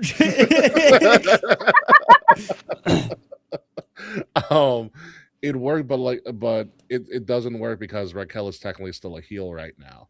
I think Tiffy's the easy choice. Yeah. When you really break it down. Again, if Charlotte swerves this whole thing, pulling like an I'm Charlotte Flair clause, none of us are going to be surprised. At all. Why are you in the main event of WrestleMania? I'm Charlotte. You know what? You are absolutely correct. This is the only time in WrestleMania history where you'll hear me say, I wish Charlotte was in a match. It would be easier to make a clear-cut winner, but that's what makes this match interesting. I'm finally liking what she's doing. Yeah, she even wore Bliss-inspired gear on SmackDown. I liked it. She was like, I'm wearing studs, not sparkle. Yeah, and if this is just a long con for Charlotte to turn on Bliss, again, it doesn't work because Charlotte would then be heel, and Jade is also a heel. So it wouldn't work. However, it is a clash of like the best women's wrestler of our generation and arguably of all time versus, this potential juggernaut that is that's just getting started in Jade Cargill. However, I think the story is you have a better already laid story of Tiffy and Jade. And Will and I saw them at SummerSlam. They did a great job. It was just really short. Yeah, they needed more time. So I'm going to go Tiffy. Who are you going with, Kay? It's Tiffy time. God, I'm also going to go with Tiffy. So I'm going to be pissed if Raquel wins. It'd be weird if Raquel won. Will, who you got? I also got Tiffy. Yeah, I feel it's she's turned into a safe bet. Yeah, and they allowed her to take time out, so now she's kind of fresh in everybody's mind. So she got a new boyfriend too. Yeah, what a change! What a change! No more Germans. Yeah, it's now whoever homeboy is. He's a little more urban. At this point, it's a show title, a little more urban. I think he's on NXT. He's a wrestler. Is he? Yeah, he's an NXT guy. Oh, okay. Maybe he's like not on TV though. He's probably not on TV yet, or what have you. But yeah, hey, good for her. Good for her. Maybe that. No, good for him. He has money now. Yeah. He is upgrading. Moving on to the other part of the card, the World Heavyweight Championship is on the line. Skip. Just for celebratory purposes. CM Punk, Chicago, or Chick Magnet Punk versus Finn Balor. In an intriguing build to the match, which is perfectly fine. I love it all, but you already announced CM Punk versus Roman. This match would have been more of a toss-up if Roman announced at Chamber, which hindsight being 2020, that would have been a perfect way to do it. Punk wins, Roman comes out and he goes, "It's me and you at Mania." You cut that same promo like, "I'm doing this because I hate you" type deal, and you announce it there. Would it be a little late in the game? Sure, but who cares at that point? Roman showing up to challenge Punk in Chicago for WrestleMania is just highlight. That's an ESPN SportsCenter highlight after highlight after highlight. You do that all the time. However, we already announced it, so I think it's pretty much of a no-brainer. CM Punk wins. How he wins can also be a very interesting predicament. Like, do we make it seem like, is this possible? Do we make it seem like that Balor's going to win and Roman helps Punk so that he can get to Punk at Mania? No, because then Finn has an excuse to be in the match, which would ruin everything. This is also I would mark the fuck out if they turned it into a triple threat between Punk, Roman, and Finn. Game over for me. It would turn into WrestleMania 2000 and McMahon in every corner. At that point, just putting people on the show just to put people on the show. I do think Finn, the whole Judgment Day, do deserve something monumental to happen around Mania week and or Mania itself. Whether it's a turn, whether they're kicking somebody out, whether they're adding new people, something needs to happen with the Judgment Day. Finn being essentially the World Heavyweight Sacrificial Lamb because they're back in Chicago kind of sucks for him, but I think he's got to turn a little more urban in the next year for WrestleMania or post WrestleMania. I think he's going to have a little bit of that Prince Balor from his second NXT run. In that case, it's just we're brooding it right now because he's getting a little bit more chirpy. He's getting a little bit more of an attitude towards the members of the Judgment Day. Like, he's a very, very teed off at them a lot of the time. So I think this is just going to add fuel to the fire for Balor. But CM Punk wins this. There's no way you bring CM Punk in Chicago and you have him lose the world title. They're really funny. If that happened for whatever reason, I need a whole segment. That's fine. Punk loses in Chicago. I need a segment. Like, absolutely not. I'm excited. Yeah, it's going to be interesting. WWE hasn't done the United Center in a while, and Will and I have been to the United Center very briefly to see a Jordan statue. Same. But that arena is massive. But I saw the Misfits at the United Center. The seating is fucking cramped. You got no leg room. Oh God, yeah, that's like the Allstate Arena when Will and I went. Small chairs. Small chairs. Acoustics fantastic. Chairs really small. Very small. Very, very small. Be it as man. So now going on to the final match on this card. It's only a 4-card match because it's Elimination Chamber. You need time for all of this stuff. Becky Lynch putting her Intercontinental title on the line versus AJ Lee. Again, a semi-homecoming for AJ Lee because she's married to Punk, so she is already adopted by Chicago. This is probably the most, from a storyline standpoint, outside of the Women's Elimination Chamber. This is probably an interesting way. Like, how are we going to go with this? I do believe this is part 1 of 2. I agree. I do believe this is happening again at WrestleMania. I agree. It's just a matter of who holds the title going into Mania, and then what the stipulation is in Mania, because you cannot do the same singles match twice.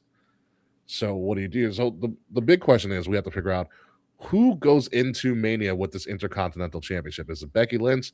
Is it AJ Lee? Will, I'm going to throw to you, sir. It has to be some sort of dusty finish. Like, okay. if whoever wins this clean, so what's the point of having another match then? Fair. Like, we already saw it. It already happens. I liked my idea from last show where it's like some shenanigans happens and the belt is vacant. And they do a ladder match. That could work. A one-on-one ladder match. Ooh, kick it old school like WrestleMania 10 yeah, style. WrestleMania 10. That would be fun. I mean, I feel like they'd both be down for that. Yeah. Like, other than that, so I'm going to say no. I'm going to say somehow no contest or the belt is vacated. So essentially Becky retains. So you're going to go Becky officially then. I guess so. You can do vacant or vacated. That is technically an option. Yeah, I'm gonna say no contest. So you're going to say no. So Becky then. Yeah. Becky would retain by default. Yeah. Okay. I don't know here. So my thinking is, I want to see it, but not here. Yeah. It's like remember last year we had Kevin Owens versus Sami Zayn Elimination Chamber. We're like, yay, but not here. Well, that was supposed to set up Randy versus Kevin. Yeah. And then Kevin got hurt. Kevin got hurt. That was a fun ass match, though. I was there. It's the thing that's good about Becky in this iteration run and her Trumpian run, as I like to call it at this point in time, because her Twitter game is so Trumpy and it's ridiculous. Yeah, she's just Becky Trump. Becky's good. She's good in the chase in this aspect because she's so unhinged. So her losing and throwing a hissy fit for like a week, for like a month being in the Mania, I think is great TV, and I think that would benefit the feud. And it could lead to them doing something like, I like the ladder match idea, but it could lead to Becky saying something. I'm totally stealing this from Mick Foley's son, being like, Becky goes, I'm going to do the thing. I'm going to make you say the thing that you said over 10 years ago. I quit. Oh. Yeah. Mm-hmm. I quit. Becky trying to get her title back against AJ Lee. It would be cool. Maybe does Becky need a sidekick? No. Like, remember she had what's her name? Zoe Stark. Zoe hasn't. Zoe. No, that's Trish. Trish had Zoe Stark. Trish had Zoe. Yes. Zoe Stark should be. Does Becky need a JD Vance, this little doughy boy?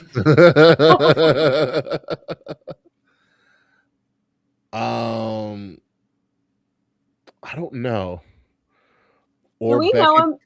Or Becky puts her career on the line. That's a very interesting one for Mania as well. But do we know? I know this is Becky's last contract. Does anyone know when her contract is up? No. I think she's another 2 or 3 years.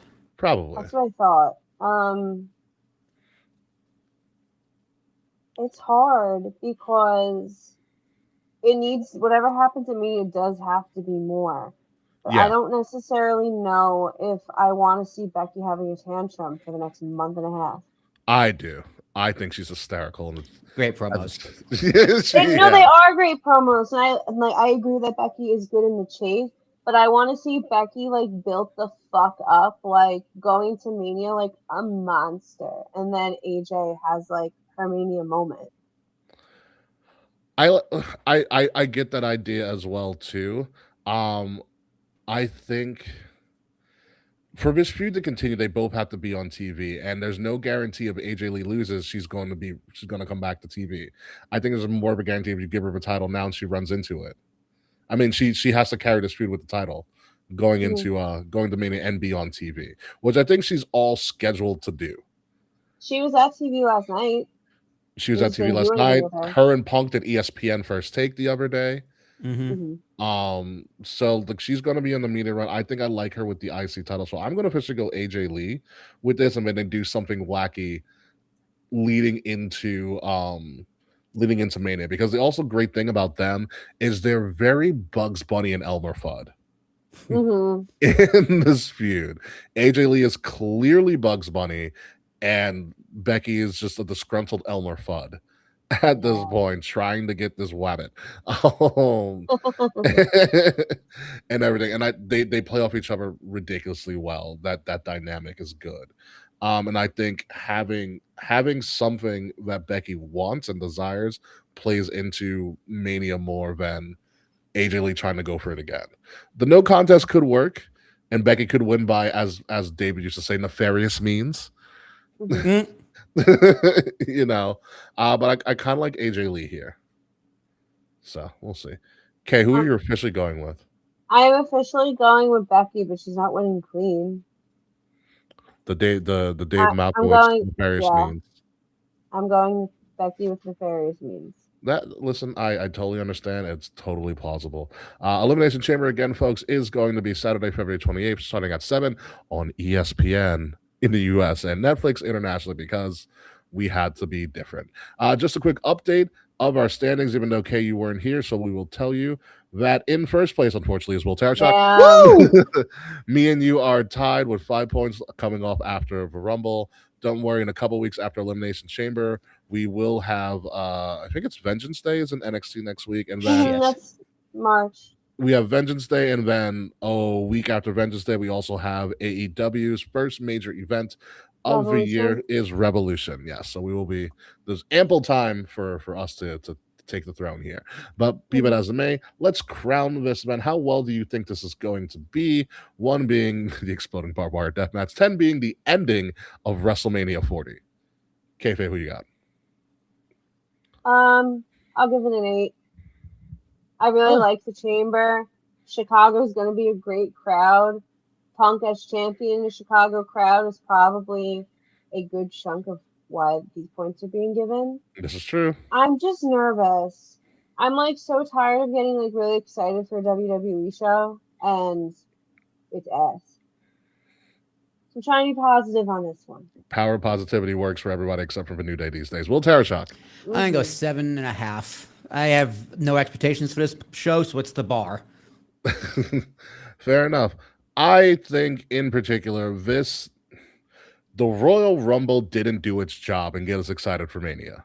No, can I just sideberg? Like, it doesn't feel like Mania season. It does. It does not. It really doesn't. Does not. Yeah. It's a bummer. Like I said, the Royal Rumble didn't do its job from production wise to not even really the results, but more so from production and it being the first ever overseas and foreign Royal Rumble. It just didn't feel like it. Like it wasn't as big as it was in like Indianapolis. Like it was just it missed the boat in all the wrong ways. Like not the decisions that were made, they all seemed fine, but it wasn't the spectacle that we thought it was going to be. The big spectacle was that fireworks show that lasted like 10 minutes for no reason. So Elimination Chamber has to knock it out of the park. You know, it was the goddamn lights on the seats. That's really what it was the lights on the seats. It screwed everybody over.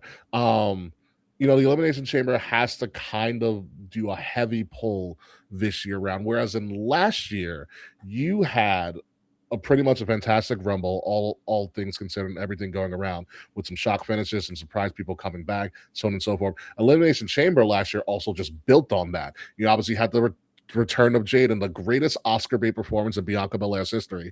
Would that happen with Naomi? Yeah, that was really good. Liv also did a great job being like, oh my god, she's gonna kill me type deal. You had KO and Sammy. You had the return of Randy. You had John Cena turning heel in what should have been one of the greatest moments in the history of wrestling, and it just fell flat on its face. Thank you, Dwayne Johnson. But be it as it may, in that moment, we were like, this is going to be a wild Mania, and we don't have that feeling this year. So there's a big onus on Elimination Chamber doing something pretty big. Be it as it may, it's still probably like an 8. A low 8 for me, but an 8 nonetheless. I'll take a low 8. Yeah, I'll take it. I accept your terms. Thank you. I appreciate that. With that being said, I think that's all the news that's been in the booth. Do we have anything else that we missed on this show? I don't think so. I think we covered everything. Like, I mean, listen, it's Mania season is supposed to be Mania, and there's something that needs to happen to kick it into high gear, and we don't have that just yet. Honestly, What we could have, which we did not the cover. only thing keeping me going. You're going to be yelling at the TV screen like Will in like 2.5 months. Yeah, I don't know how I'm going to watch the Yankees this year, if at all. Oh, yeah, that's right. Oh. Yeah. It's going to be bad. Yeah, find somebody with MLB.TV. My dad had it for a free year last year, so this year it's not free. Not So it didn't work for him, so he's probably not going to pay for it. Damn. And if it were, I'd pay for a VPN. Not happening. Yeah. The other thing that could kick it into high gear, which we did not talk about, and that's totally my fault, but we'll talk about it now. What's in the box? Oh, Chainsaw Charlie. That's how he debuted last time. That's true. I forgot about the fucking box. Yeah, well, they keep on playing patty cake. I really think they don't know what's in the box yet. Well, it was going to be Seth Rollins, but now that Bronson Reed is injured. Yeah. This one might as well be the gobbledygooker. Watch it be Sting. God.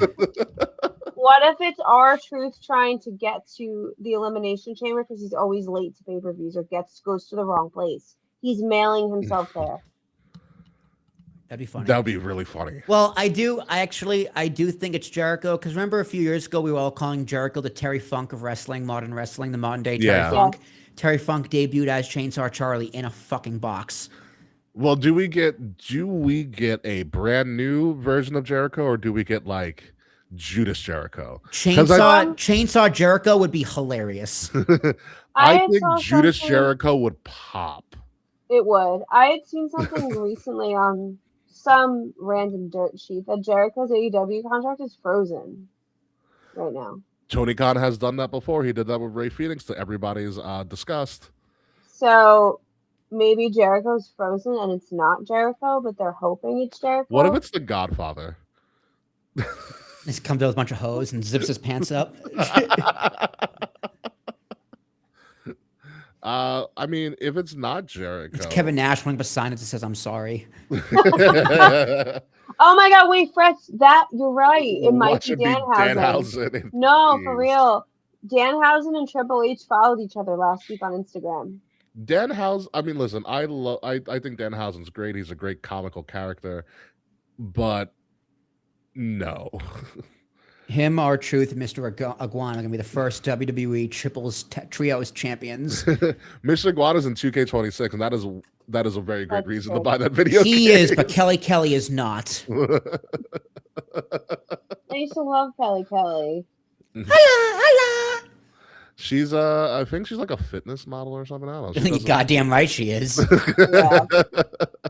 So Eva Marie was on my For You page all day today. Stop. What if Eva Marie's in the box? You know what? I've learned that essentially, Kay, the more you talk about somebody returning, eventually they come back. It worked with CM Punk. It did. It worked with Eva Marie. It did work with Eva Marie. But I don't think it's Eva Marie. That would be really funny. What if it's like Mandy Rose? It's the fucking genie cursing the vision. It's the anonymous Raw GM. It's the hometown man. God, the hometown man would be so funny. Chicago I believe in Joe Hendry. It could be Joe Hendry, but he's already the NXT champion. They're not going to bring Joe Hendry. Kevin Owens just comes out huffing and puffing. Guys, I ran out of fucking air in there. Pierce, like, here's my pee bucket. God, who could like? It's another guy in another box. What if it's like a Russian doll? So yeah, the Russian dolls. What if the box is another chamber pod? So they're adding somebody to one of the chambers. And his name is Brock Lesnar. Yeah. No, it's not another chamber pod. It's too small. It's a giant box of money. They're gonna pay Obafemi to sign somewhere. It's Giant Gonzalez. Oh my God. Emelina. Taskmaster. Emelina's a good one. Goldust's protege. Mm-hmm. What if it's Goldust? It's not Goldust, but like who could be in that box? Vince McMahon. Fritz always said Vince holding the globe. It's fucking the dead corpse. It's the corpse of Vince McMahon. Like Mr. House. Who else is injured that we haven't seen in like a long time? That's weird. Don't mention anybody in the Vision. Well, no, not the Vision. The box has to be a huge thing because if the box falls flat, it's gonna be real bad. Yeah. Like when The Rock didn't show up at Survivor Series. I'll never get over that. I'll never get over that as long as I live. And they teased it how many times? Or The Rock not showing up to last year's WrestleMania when he started like one of the biggest angles in history. Yep. What if they made up with Travis Scott and it's Travis Scott? It's not Travis Scott. What if it's Kurt Angle just drinking milk? Or it could be Shane. That would be really funny. I think it's Jericho. It all points lead to Jericho. Jericho debuted in Chicago. He wants another run in WWE. Mm-hmm. It seems like it would make sense that it's Jericho. But where do we? I know that Pierce and Nick Aldis are opening the box together in Chicago, but when is the appropriate time to open this fucking box? It is going to be the penultimate segment of the show. It's going to have to be. Probably. You know, it's in living color to play Cult of Personality for Punk. Yeah. Fred said it's Lenny from The Simpsons. Don't tell anyone how I live. What should be Gilbert? Gilbert's retirement tour. Yeah, right. I just don't know. Maybe Sheamus comes back. Original theme Sheamus just kicks it down, kicks the door down. when Pierce is in front of a door, so he gets bro kicked through. Yeah, the door. Like a Bugs Bunny cartoon. Mm-hmm. I don't know. What if it's Brandy Rhodes? Yuck. She's like, who told you was open mic night, bitch? WWE heels. $50 a month. I swear to God, if it's John Cena frets. Oh my God, it's another Grande Americano. Another Grande Americano would be really funny. Really fun. At this point, we need Grande Americano versus original Grande Americano mask versus mask match at Mania. That'll probably happen. I'm totally bought into the gimmick. Might as well just get it over with at this point. Yeah. God. What if it's the person that threw the pie at Kevin Owens? That could be it. We finally. What if it's bad? What if it's Bad Bunny? Oh. Well, actually, no. He's on 4 right now, but it's a proxy for Bad Bunny.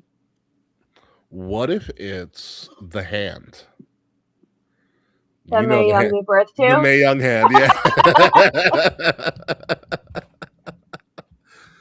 That is one of the weirdest wrestling bits that just happened to just go over well as it just grew older. Okay, did you ever hear the story about how the hand thing came to be? Like why they decided to do it? Mm-hmm. No.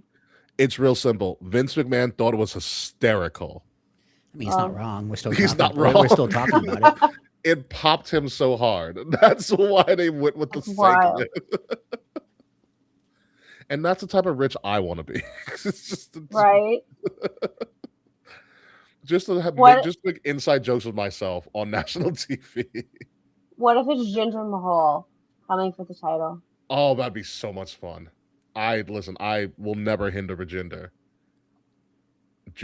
What if it's Heath Slater? He's like, I got kids. I need this job. Oh my God. It could be Ryback. It's not Ryback. It's not Ryback. It's Colt Cabana. Oh, in Chicago with Punk? Yep. Oh boy. It's Colt Cabana and his lawyers. Again. Again. It could be Raven. What about me? What about Raven? Please not Raven. If it's Damian Sandow. Another character who I fucking loved. I fucking love Sandow. I'm better than you. Well, I was gonna say, what if it's MJF, but he has the Triple B back, so. Oh. MJF would have been a great surprise, but he signed like a 5-year deal. Yeah. He's stuck for a while. I cannot wait for the day MJF joins WWE. I'm very curious about it.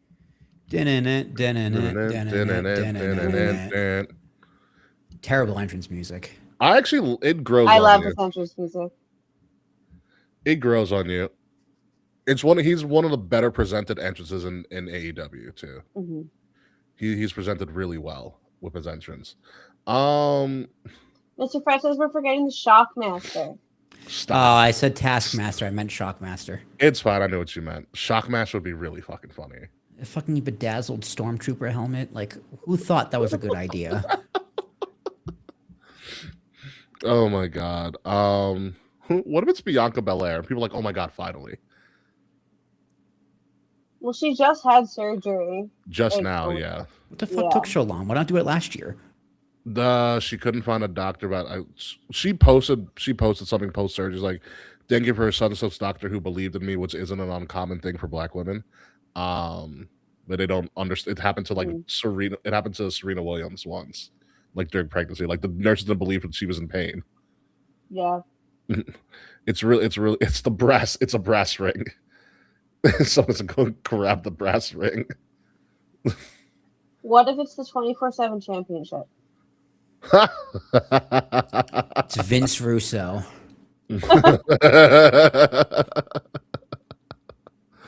Now that oh my god. Yeah, I think it's Jericho. It is likely Jericho. But if it's not Jericho, I'm going to probably be disappointed. I want Judas Jericho because I think Judas Jericho would pop hard. Like, because Chicago's a marquee city. Will and I know they're extremely. They'll know the words. Mm-hmm. Yeah, exactly. And you can just have Jericho do something. What if it's Jericho reigniting the Festival of Friendship again? Oh my god, please! It's like Festival of Friendship outfit Jericho. Oh my god, I would be so happy. One of the I best rewatch it every year. Are you serious? I do. It's a what if Enzo Amore? It's not Enzo. Get it out of your system, Kay. Janelle Grant, Jesus, Taquan. What a pull. Ooh, it is not that at all. Bum-ass Corbin would be really funny. He just signed with MLW, I think. Bishop Dwyer is his new ring name. He did a dark match in AEW, too. He did do a dark match in AEW, yes. Isn't he like Bishop Dyer or something like that? Watch it be Tommaso Ciampa. He'd be like, guys, I was joking. Let me come back. I lost my title. I'm already upset. Yeah, exactly. Let me come back. Let me come back with Johnny, guys. I promise I'll behave. So, what if it's Paige? I don't think Paige will come back in a box. This seems like a man thing. I don't know why it's just giving man to me. It's a big box too. It is a big box, but it could be just a MacGuffin. A lot of packing peanuts. Yeah. Paige makes sense. She's been wrestling. She's openly said she's got the itch again to wrestle. So Paige makes the most sense of all. It's not New Orleans because Paige debuted and retired in NOLA. Exactly. She'd be like, Paige here. No. It is Paige. Diamond Dallas Page. He's been doing downward dog the entire time for the last 3 weeks. Stretching in there. DDP yoga. Paige is going to be at Niagara Comic-Con, so I guess that means she's out. Chicago's not that far. Chicago's not that far. From Niagara? From a plane. What if it's Jelly Roll? God, please no. Please no. It could also be Kid Rock. Don't even say that. Kid Rock is coming. Kid Rock is coming to induct Jelly Roll into the WWE Hall of Fame. Goodness. Goodness gracious. Hey, I'm just reflecting the times. Yeah, him and his new fitness partner, Kid Rock. My God. What a seen Jelly Roll? He's lost so much fucking weight. Well, no. I'm not talking about Jelly. I know he's lost a lot of weight, and good for him. Like, very proud of him for doing that. Like, he turned his life around, and that's fucking fantastic. Now I'm talking about it's all retribution. I know who it is. Mustafa Ali coming back in Chicago will be great. It's the Raw Underground Girls. It's the Raw Underground Girls. Nice. God, Raw Underground was such an underutilized thing. What a weird 3 weeks in wrestling. Raw Underground. Raw Underground dude, had so much it was the tits. It was. It only didn't work because Shane came up with it and it wasn't a Vince idea. That's literally what it was. It was so cool. And that's when Omos debuted, because he was the doorman of Raw Underground. Yes. Yeah, he was. He was the doorman for Raw Underground. That was Omos's official debut, which is crazy. But yeah, that I think we've exacerbated all of the different people that it could be. It's Tucky. Tucky. God. I will say this. They struck gold and they killed it too early. Mandy and Otis's love relationship. Oh yeah. Yes. It was one of the best things in wrestling. You know what? You know what I remembered happened today? Liv Morgan at Lana and with Bobby Lashley. Oh, when Liv Morgan was the random mistress? Yeah. Yes. Which for some reason, we kind of dropped that real quick, and no one talked about it again. Real quick. Guys, I got it. It's Kurt Angle's Vicodin prescription. It wouldn't need that big of a box. It wouldn't need a massive box. Too small, a little bit bigger, bigger pill bottle. Oh my God! Yeah, what a weird time in wrestling. It's Ring of Honor. It's ROH. It's ROH's TV contract. That's a good one. Dude, it's a classic whodunit. I love it. Yeah. Who could it be? Anywho, with that being said, I think it's time to get the show on the road. Let's get out of here, and we'll talk about. I need to share with both of you Mick Foley's son Dewey, who's a former WWE writer. He posted on Twitter about what his WrestleMania card would be. Ooh. Oh. It's very, very interesting. So we'll talk about that in the post. And I'm going to pull it up. Mick Foley versus The Rock and I Quit match. Again. No audio this time. No, but we'll talk about what Dewey predicts. And I actually really, really like his card. But anyway, folks, ladies and gentlemen, you have been listening to Kings of the Rings podcast. Thank you for yawning, okay? You've been listening to Kings of the Rings podcast, episode number 434, A Little More Urban. I am your host, King Ricky Rose. You can find me on Ambassador Biggs across all social media outlets, BIGZ, Ambassador Biggs. Find Kings of the Rings podcast at KOTR_podcast across all social media outlets. Like, share, subscribe. The links to everything are in the description below, are as well up top here above me in that QR code. Scan that to get links to all of our social media, including some of our fantastic merch, which I happen to be wearing right now. Kay's wearing some as well, and Will's looking like the Big Lebowski at this point in time. It really ties the room together. Yeah, I bet it does. If you're listening to us, make sure you're listening to us on Wrestle Addict Radio, the cure for the common wrestling podcast. Follow Wrestle Addict Radio socials at addict_wrestle on Twitter and at Wrestle Addict Radio, all one word, everywhere else. The links to all of that, again, are in the description below. Mayo Mate Will Tarashak. So how do I become... Actually, no, I'm going to be suburban, so I'm going to be even less urban in a few weeks when I move out of an urban district and move into the suburbs. So I'm going to be suburban. So I'm very excited. It's going to be a grand old time. 140 days without 140 days approved rating 70. Okay, I can take that. Those are good numbers. Those numbers are coming up. I can bump up a little higher, but hey, day at a time. I'm living my life a day at a time right now. It's all you can do these days. Mm-hmm. So. Anywhere I can find you, just hey, I'm no, just find me here. Okay, cool, fair enough. K-Pape. All right. As the only KOTR member that lives in an urban area, but the palest one here, I have nothing really to say. You can find me on it. I have nothing to plug. My chances of puppy magazine stardom have ended for now. But I'm sure I'll find something else. You can find me on Instagram and TikTok at KAE. Did you say TikTok? I heard TikTok. I heard TikTok. All right. You can find me on TikTok eating Tic Tacs at KAE_FABE. There we go, folks. When we come back next week, we're going to get a little bit of vengeance because we have Vengeance Day. Hopefully, Elimination Chamber has kicked WrestleMania season off into a new gear, and we'll finally find out what's in the box. And I swear to God, if they just defer it to NXT, I will be so disappointed. It could also be Ethan Page, but who knows? But until next week, folks, goodbye, good night. We will see you soon. And hopefully someone that's not in the box is Slack. Because fuck you, Slack. What if it was Slack?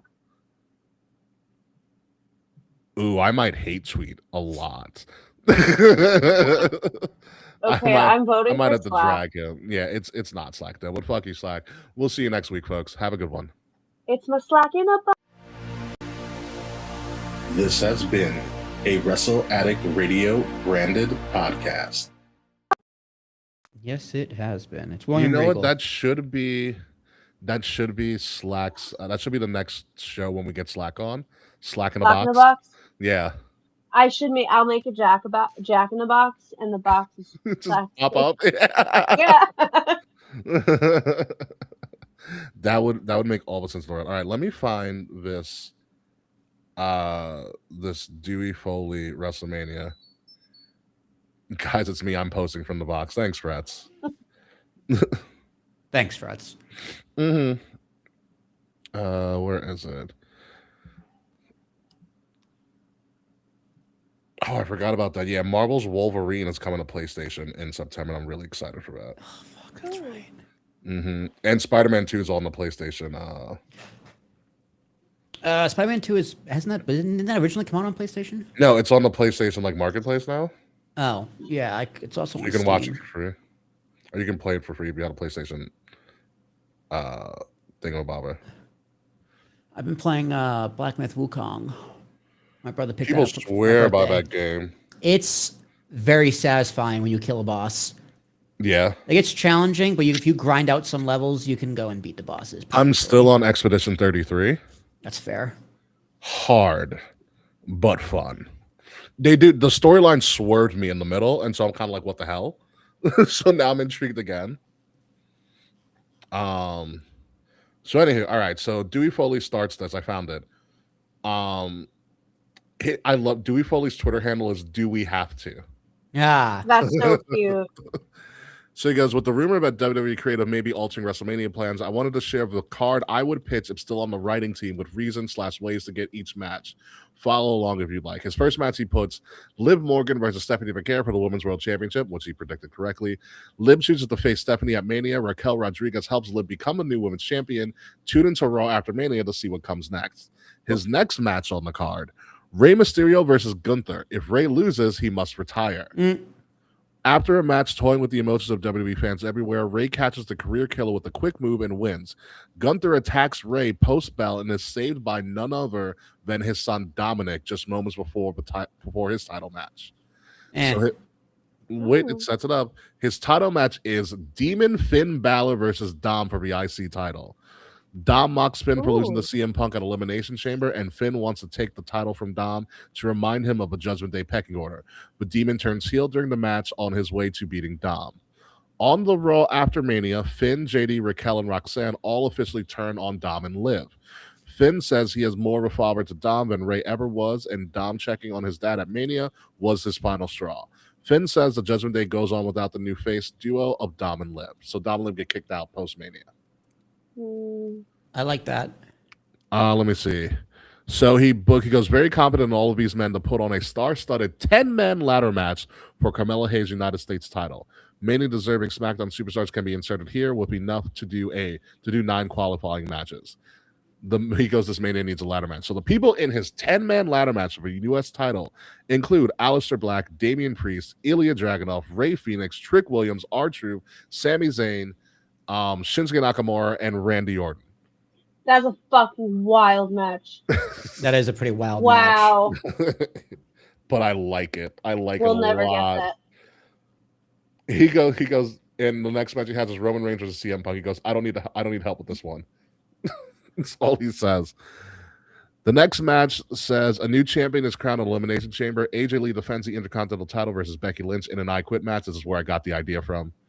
After her chamber loss, Becky vows to make AJ say the words she said many years ago, "I quit." Next one, El Grande Americano versus original El Grande Americano in mask versus mask match. El Grande Americano finds a way to win, and original unmasks himself to reveal he is Chad Gable. Gable finds himself in the coming several months and is hoisted towards the top of the depth chart. He goes. The next match he has is the women's tag division keeps rolling as Mania hosts the first ever tag team Iron Survivor Challenge match, where you have Rhea and Io, Bailey and Lyra, the Bella Twins, Lash and Nia, and Alexa and Charlotte. So if you ever watch NXT Iron Survivor, I think that's a kooky idea to put in WrestleMania because it's a really long match, but it's interesting. I like an Iron Survivor, but I don't think that works for me. I don't think it works for tag. It's too long, yeah. He goes on to say, depending on the health status of Bianca Belair, she takes on Jade Cargill for the women's title, WWE women's title, making it a Vegas street fight to show Jade's strength. If the EST is available, Tiffany Stratton is there. Rhea Shah could pull double duty too and lose because of it. Here's one that's a toss-up. Seth Rollins versus Braun Breaker. Will either man be ready? No. No. He goes, if not, they can be incorporated into the following match on the outside without having to do much. If both are healthy, makes sense to do this at Mania and run it with 2 more times before moving on for a bit. So that match probably isn't happening. It's definitely not happening.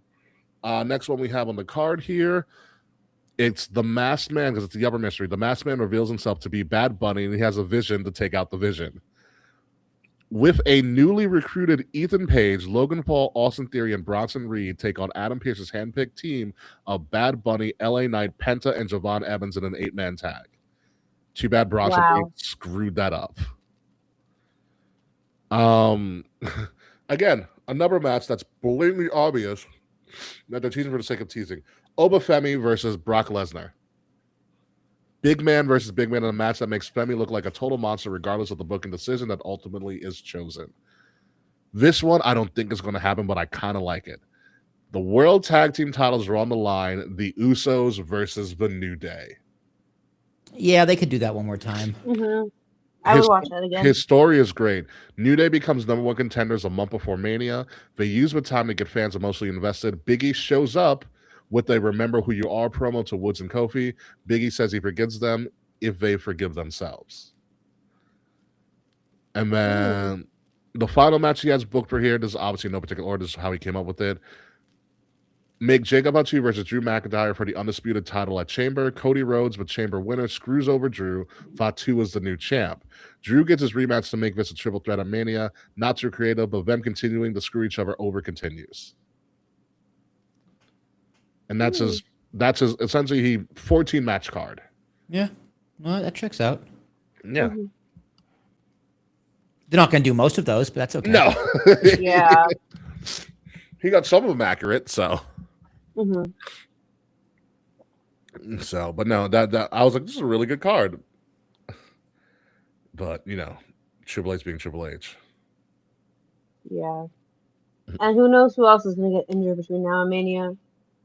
Yeah, they've been really injury prone this year around. It's bad. It is pretty bad.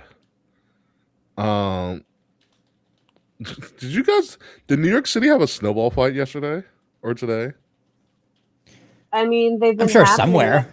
Yeah. I'm looking this online. It's like it's the 3rd annual Side Talk snowball fight. I believe that. There's also in Washington Square Park. I don't even know. There's also somebody who had a New York Yankees fitted dressed up like a medieval times person. I saw that. So it was like a steel, and he had the protector on his face and everything. I was like, my God. Someone in the 2 brothers in Astoria got on the news because they built a 9-foot snowman. Really? There's a 9-foot snowman somewhere in Astoria. I gotta find it. But today I saw a lot of the park by my apartment. All the kids were out after school and they were all building snow people and igloos. Nice. Very wholesome. Ooh. Oh yeah, by the way, Will, so I started watching the Bond films. Yeah. Yes, you and everyone else. Well, I finished the first round of Connery. So now I'm on to Lazenby and then Roger Moore. I will tell you about the original Connery. That's a hot dude back in the 60s. Oh yeah, dude. I'm not, you know, this is gonna be a little weird. I've never seen a Bond film other than Casino Royale. Neither have Which is fine because Casino Royale is a fucking fantastic. I know Casino Royale is like the best one. But like I don't know, it's just the whole spy genre, like Bourne, Mission Impossible, 007, just any spy movie that isn't Agent Cody Banks, it's never cared for. It's Agent Cody Banks, Jesus. Agent Cody Banks was so good. I will tell you this. So Sean Connery's is a suave, handsome-looking devil in his prime, and I get it. He's a little bit too misogynistic for me, but it was the 60s. It's the 60s. Yeah, a little bit too misogynistic for me. Like half of his scenes, he's making out with some random new person. But I will say this: I totally understand Austin Powers and Goldmember now after watching Goldfinger. Huh. It's almost a direct parody on purpose. Yeah. I still have vocal stems from Goldmember to this day. Doom clone. Smoking a pancake. But no, I'm I like it so far. They got better. Like the first one is such a drag because, well, you've been a film guy for a while. Early 60s audio is so dry. Oh yeah, I bet. Early 60s movie audio, I was like, oh, this is a tear. This is the terror to get through. But then they realized, oh, background music for our transitions are a lot. So it gets better. So I'm getting close to the 70s now. But so far so good. Sean Connery's Bond movies got better as they kept doing them. Like they figured it out after a while. So it's interesting to see what's going to happen in this next iteration of Bond with like the one Australian Bond and Lazenby. So, who else do you know is watching the Bond movies? Nash, my friends from Nashville. That makes sense. That makes sense. But yeah, I had an interesting question that I've seen posted on Twitter. I was going through Dewey Foley stuff. If someone offered you $5 million to watch one movie for 72 hours straight, which movie are you choosing? That's a great question. Lord of the Rings 1. Fellowship? Yeah, Fellowship. Extended edition? Yeah, so you can waste more time? Yep, of course. I'm watching the credits too, baby. Yeah, I think because Fellowship is the best paced. Okay. And it's the ensemble cast, and there's no part of this movie I'm like, wow, I'm bored. Let me look at my phone. It's just a clear, great beginning to end movie. It's very different. Like the first half is also way different than the second half, so you get two very different movies. Gotcha. What's your choice, Kay? I'm thinking. There are so many movies that I like. Mine's probably Infinity War or Endgame. Like my gut reaction was Mary Poppins. Charles said Pootie Tang. That's 72 hours. That's a long time. It's 3 days straight, baby. That's a long time. Okay, so it's what? So it's like, oh God, how long is Withering Extended Edition? So almost 4 hours. Endgame is the 3-hour movie, so it would be 8 times a day that you would watch. So 228 minutes. How many minutes are in 72 hours? 228 minutes is the extended edition. So divide that by 60. I also, if not Mary Poppins, probably The Birdcage. 228. 4,320 minutes. Divided by 60. So 228 is about almost 4 hours. So that means in 24 hours, you're watching that 6 times. So it means you'll watch it a total of 18 times in 72 hours. Yeah, if round up, it's 19. Yeah. For $5 million. 19 times. Well, how do I sleep? I don't know, actually. Or like, do I play? Okay, no. Okay, so you got to make this possible, right? Food is brought to you. Yeah. Right, and when you fall asleep, the movie automatically pauses. When you wake up, it automatically starts again. That could work. So it's 72 hours. It's 72 hours of waking time. So because otherwise I can't stay awake for 72 hours straight. Not many people can. Not many people can, no. But it's a good little thought experiment.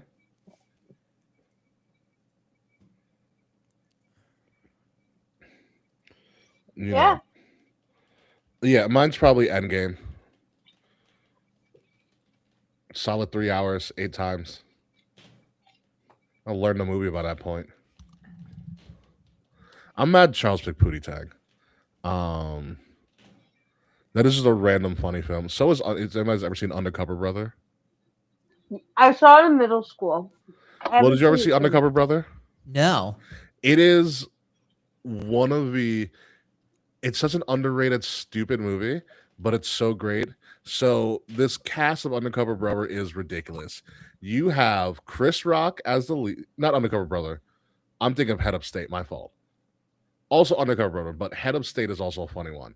Chris Rock's the lead. Bernie Mac is the co-lead. Rest in peace. Yeah. So the thing is, Chris Rock is running for president, and he picks Bernie Mac as his running mate. I think I saw that in middle school also. Like Undercover I saw that Brothers on a date. Undercover Brother is another type of funny. It's totally like a spoof on like 70s blaxploitation spy drama. But it's Eddie Griffin as the lead. You also have Dave Chappelle as a contributing actor. Neil Patrick Harris. NPH. What a guy. And Chris Kattan is the antagonist. Do you remember Chris Kattan? That name sounds familiar. Let me give him a He's from, Night at the Roxbury? Yeah, he's one of a Night at the Roxbury's. Oh, this guy. Okay. Yeah.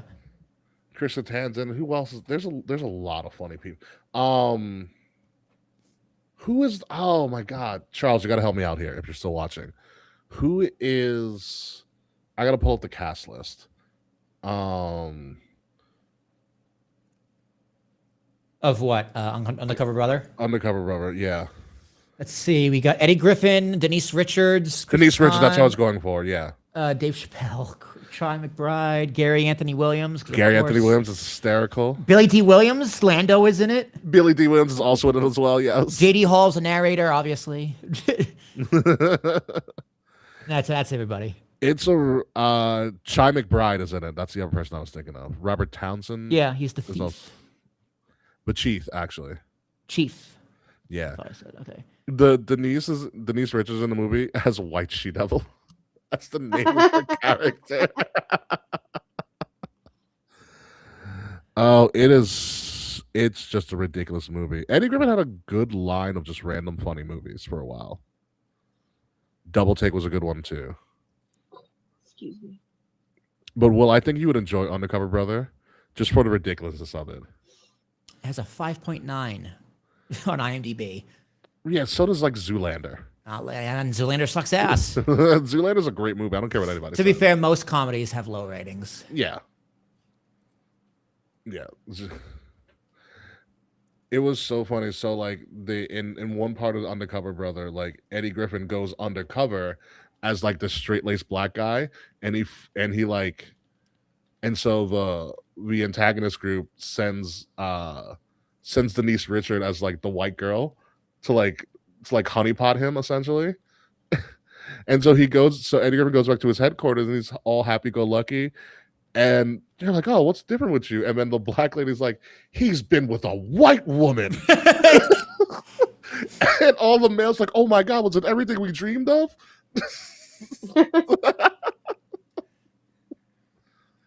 Oh my God, it's so funny. And Denise Richard playing White She-Devil is, God, it's so funny. It's just dumb humor. As it was. But also see Head of State. Head of State's good too. What did we watch recently? Oh, we watched the live action Lilo and Stitch recently. Did you like it? Bad? It was fine. I mean, the cartoon's better, obviously. Yeah, of course. But this one wasn't bad. I gave it a 7 out of 10. Okay. I showed Liv Princess and the Frog yesterday. Yeah? How'd that go? She loved it. We went to Bath and Body Works the other day for hand soaps, and they have a bunch of princesses right now, like soaps, candles, and shit. So we got a bunch of the hand soaps because they had like a really good sale. So I just stock up. So we were talking about the princesses, and I was like, "Do you have a favorite princess? Have you even seen all the films?" And she hasn't. So I'm like, "All right." And I knew she hadn't seen Princess and the Frog, so we started there. It's such a good movie. Yeah, so we weren't talking about Uncle Ruckus in particular, but we were talking about Gary Anthony Williams as he played Smart Brother in Undercover Brother. It's one of its classic movie. It's always weird to see Gary Anthony Williams because he plays so random characters. Like Gary Anthony Williams is Uncle Ruckus in the Boondocks cartoon.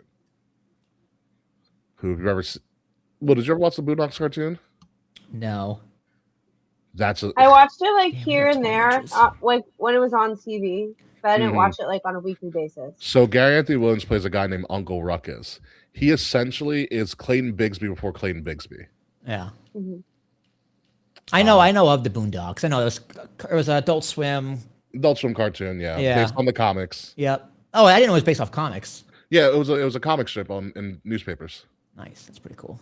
Yeah, Aaron Magruder is the originator of the comics. I'd read the Boondocks comics in like the Sunday paper all the time when my parents got the Sunday paper. I loved the Sunday comics. Mm-hmm. And I was like, oh, we're making a Boondocks show, and the Boondocks show is so fucking good. There's an episode called The Trial of R. Kelly. And it's such a like there's a Trial of R. Kelly was a great episode. There's another episode about like what if MLK was living today. Oh, that's cool. Yeah. Kalani Jordan versus Lola Vice in the underground match at Vengeance Day. That's perfectly fine. But there's always a bit of comedy in it. There was a good episode? There was an episode about a homosexual rapper named Thugnificent. There's a whole, so it came out around the time the Obama administration was, and there was a whole episode. It's very South Parky, but kind of made for people of color. There's a whole episode about people liking Obama just because he's black, and they made a song. They had Will.i.am create a song called "Dick Riding Obama." Wow, I missed the 2000s.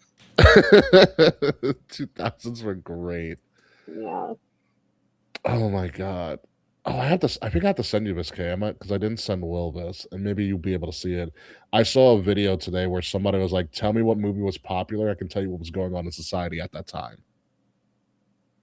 What movie? Depending on when the movie was popular. Yeah. It's very interesting. It's very interesting the pattern that someone picked up. What pattern was picked up?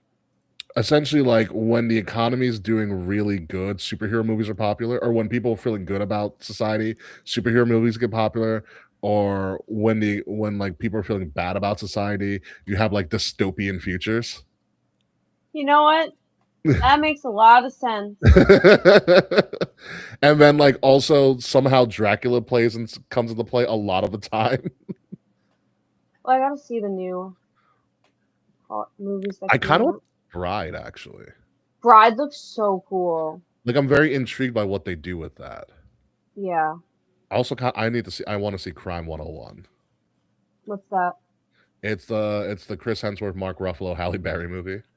Oh. Yeah. I don't care about Chris Hemsworth. It's perfectly fine. I'm more of a Luke Hemsworth kind of guy.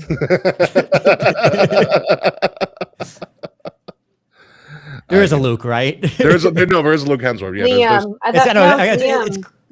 It might be Liam. It might be Liam.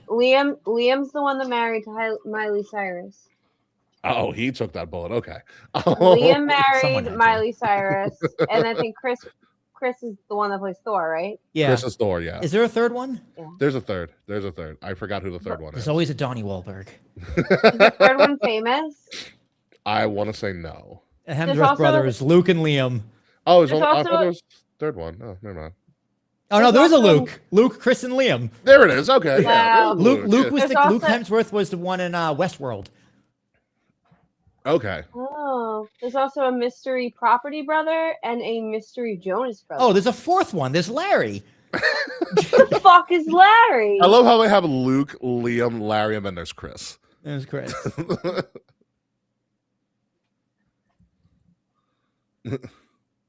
Oh my! Unless this guy's is completely unrelated. Maybe. Who knows? But here, I'm gonna get going. And whatnot. Yeah, I'm tired. Will do. I'll drop that movie trend TikTok thing in our Discord.